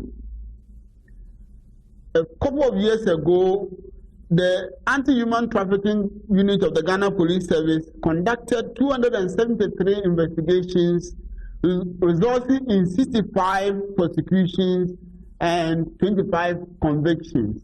That is a lot of progress that the unit has made, and we want to commend IGP, the Director General CID, and his men at the Human Trafficking Unit of Ghana Police Service for their unflinching commitment to the cause of fighting against human trafficking in Ghana. We, however, believe that there are gaps in the work that the Anti-Human Trafficking Unit of Ghana's Police Service is doing, and also, of course, for all the security agencies. We are calling for a dedicated court to address human trafficking or to adjudicate human trafficking cases. We acknowledge that the Chief Justice himself has hinted the establishment of specialized courts for trying human trafficking and cybercrime cases. And we want to encourage the Chief Justice to expedite action on the establishment of these courts in order to be able to address the issue of human trafficking in this country. We also are calling for more personnel to be posted to the Human Trafficking Unit of Ghana Police Service as a way of retooling the unit in order to be effective to address the issue of human trafficking. And this call does not go to only the Ghana Police Service, but also the immigration and all the agencies that address human trafficking in Ghana. We are also asking for sophisticated tools to be allocated to these units in order to aid in their investigations as the human traffickers have become more sophisticated in their recruitment, transportation, harboring, and exploitative processes. And we want to say that the government should invest, as we have always called, at least 20 million Ghana cedis to the Human Trafficking Secretariat of the Ministry of Gender to be able to address the issues of human trafficking in this country. We believe that it is not right for people to pay their own transport to Ghana and be held hosted and be asked to pay 20,000 Ghana cedis before they gain their freedom. That is a crime against humanity, and all of us would have to come together to address it. And that is why we must all be alert to the antics of human traffickers who prey on the vulnerabilities of people, especially women and children, to victimize them into slavery and human trafficking. Remember that human trafficking is real, modern slavery is real. All over the world, there are over 49 million people who are victims of human trafficking, generating an annual profit of not less than $230 billion to human traffickers. And in Africa alone, we have over 7 million people who are victims of modern slavery and human trafficking. In Ghana, we have almost 100,000 people who are victims of human trafficking. So any one of us can become a victim of human trafficking. Stakeholders in Techiman are pushing for agroecology to be included in local development plans and agricultural extension services. They say climate-friendly farming methods can reduce farmers' reliance on synthetic fertilizers and strengthen resilience across the Bono East region. The call was made at an engagement organized by Action Aid Ghana and the Center for Indigenous Knowledge and Organizational Development. Anna Sabit reports. Climate change is no longer a distant threat for Ghanaian farmers. It is a daily reality. From prolonged dry spells in the north to devastating floods in the south, erratic weather is ravaging crop yields and threatening food security. But there is a growing push to move away from chemical-dependent farming towards a more sustainable solution. Here in the Techima municipality of the Bono East region, a major stakeholder engagement is calling for a radical shift in how we farm and plan our agriculture. Civil society organizations Action Aid Ghana and CICOD have brought together district policy makers and farmers with a singular message. The future of farming is organic, local and sustainable. Wilberforce Lati is the Programs Director for CCOD. CCOD has been promoting agroecology as a climate adaptation and mitigation strategy. We've been doing this for some time. And one thing we realized was that the key stakeholders, from the government side at the district level, had the municipal or district executives, And so we decided to organize this meeting, bring them together with the agri-extension people, then we can have a dialogue, have a conversation, and then visit around to let people understand what we mean by agroecology. The workshop aimed to bridge the gap between national policy and local action. While Ghana's NAPs and NDCs commit to climate resilience, the integration of agroecology into district medium-term development plans has been lacking. The goal? To ensure that agricultural extension services actually teach organic methods, not just sell chemical inputs. Municipal Director of Agriculture Stephen Addo admonished farmers in the area to minimize their taste for synthetic fertilizers and farming practices and adopt organic farming techniques as a means of having good health and saving the ecosystem. My message to our farmers, they are our clients, is that they should be able to minimize the usage of this inorganic product, and they should develop taste for organic product for the purpose of our health, for the purpose of future, for our children and the entire ecosystem. There is a need for farmers to listen to us by going the organic way. It is a message that resonates with the farmers on the ground. Beyond environmental benefits, the shift ensures healthier food, lower production costs, and defense against the volatility of the global fertilizer market. Yaose Boateng is the Programs Director for ActionAid. He says if we reduce our reliance on expensive fertilizers, we are not just saving money, we are actively fighting climate change. The climate has come to stay. It has changed drastically. Now we have erratic rainfall. We have our waters are drying. Our production is going down. So the practice of agroecology is a sustainable way to mitigate the impact of climate change. The engagement concluded with a commitment to dialogue and a push to identify specific entry points to rewrite the agricultural narrative in Techiman. As Ghana battles the front lines of climate change, the message from Techiman is clear. Sustainable agriculture isn't just about protecting the environment, it is about ensuring the survival and prosperity of the rural farmer.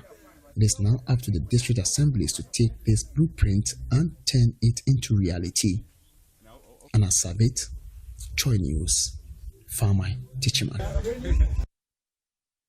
The Anta Next Generation Foundation has committed funding to a new community-driven initiative formulated by members of its cohort during a 3-day workshop in Tamale. The initiative originated following direct engagement with communities as part of the program's field component. The former Minister of Finance announced the development at the conclusion of the program. Structured training aimed at building the leadership skills of the selected 50 participants. The young leaders were split into groups and made to work with a community to identify issues that need to be addressed. The first group project is going to be funded. Speaking at the closing ceremony, the Member of Parliament for Karaga, Dr. Mohammed Amin Adam, said the foundation is enrolling 50 participants into the Anta Leaders Academy. I'm formally admitting every participant in this room into the Anta Leaders Academy as members of this first cohort of Allah Fellows. An Allah Fellow is not a certificate you put away in your files or on your desks. It is a standing membership in a network of young Ghanaian leaders who have already demonstrated under pressure, at least from what we saw in your community work, that they can identify a real problem and organize other people around solving it. He outlined what the membership would entail. This membership carries 3 concrete commitments from us as a foundation. First, continuous training. You will have ongoing access to virtual sessions, mentorship, and resources through the academy. This does not end when this summit ends today. Second, a standing network. You are now connected to every other Allah fellow in this room and in future cohorts. People you can call on at any time, bail it, and be held accountable by for years after today. And third, a continued path to funding. Today's winning project will not be the last idea from this room. Some of the participants spoke of the benefits of the seminar. This program has been very impactful to me, especially as a young aspiring leader. I've learned so much from this program, and I've learned the skills and knowledge to be able to move from just a leader who formed beautiful policies on paper to a more practical leader. When we came here, we were brought to train about leadership. And not only that, how to identify key issues in our various communities and the various ways to tackle those challenges. We've learned a lot during this summit. A lot of academics appear in the summit, and the impact on us, different varieties of knowledge. The Ashanti Regional Security Council has launched investigations into violent disturbances at Obuasi Senior High Technical School that occurred on Wednesday, August 5th. Regional Minister Frank Amwakohene warned that anyone found culpable after the probe would face the full rigors of the law. The headmaster of the school, Abdullahi Zachary, is currently on admission at the Komfo-Anokye Teaching Hospital after he was assaulted by rampaging students during a protest on campus. More in this report by Francis Mensah, read to you. According to reports, the students vandalized school property and items at the headmaster's bungalow. The protest was triggered by accusations that the headmaster had buried the body of a baby on the school premises. 6 students have been arrested by the police to assist with investigations into the disturbances. Addressing the 70th anniversary launch of Kumasi Academy, Ashanti Regional Minister Dr. Frank Amwakohene condemned the incident and said the Regional Security Council has taken over the matter to ensure accountability. Just in the course of the week, we had a very terrible news of Obuasi sector, where a teacher, a headmaster for that matter, was assaulted. Students gathered here. I am encouraging you and calling on you. Do not assault your teachers. Do not vandalize the school properties. Even if you are in disagreement, you have an SRC. Mob justice is one that our laws frown against. And you are in an institution to be taught our laws, our tenets, and our beliefs as a country. So we want to say to our teachers that we are sorry, that we are now ready to coexist with you and to work hand in hand with you. Samuel Gatto is the headmaster of the school. The school, established in 1957, has over the past 7 decades produced thousands of graduates who are serving with distinction in both the public and private sectors across Ghana and beyond. Celebrating 70 years in the life of Kumasi Academy is a significant milestone worthy of recognition.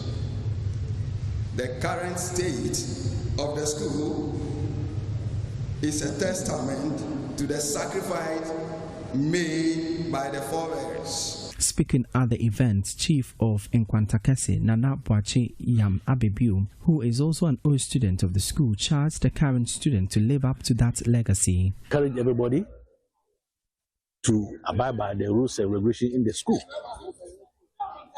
We don't want any disturbances on campus.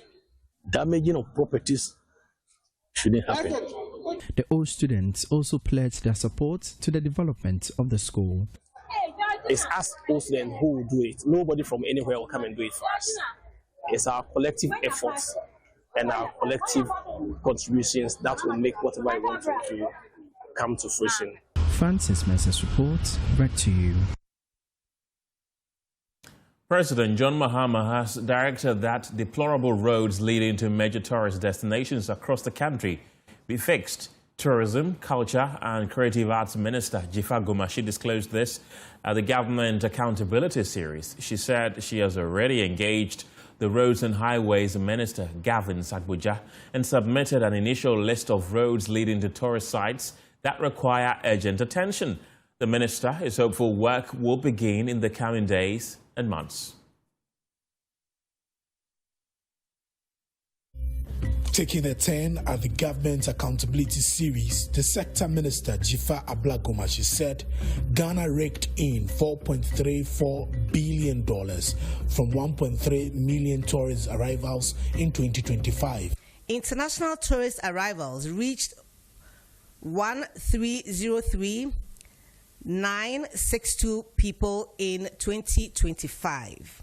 Which is an increase over the 2024 figure of 1,288,804.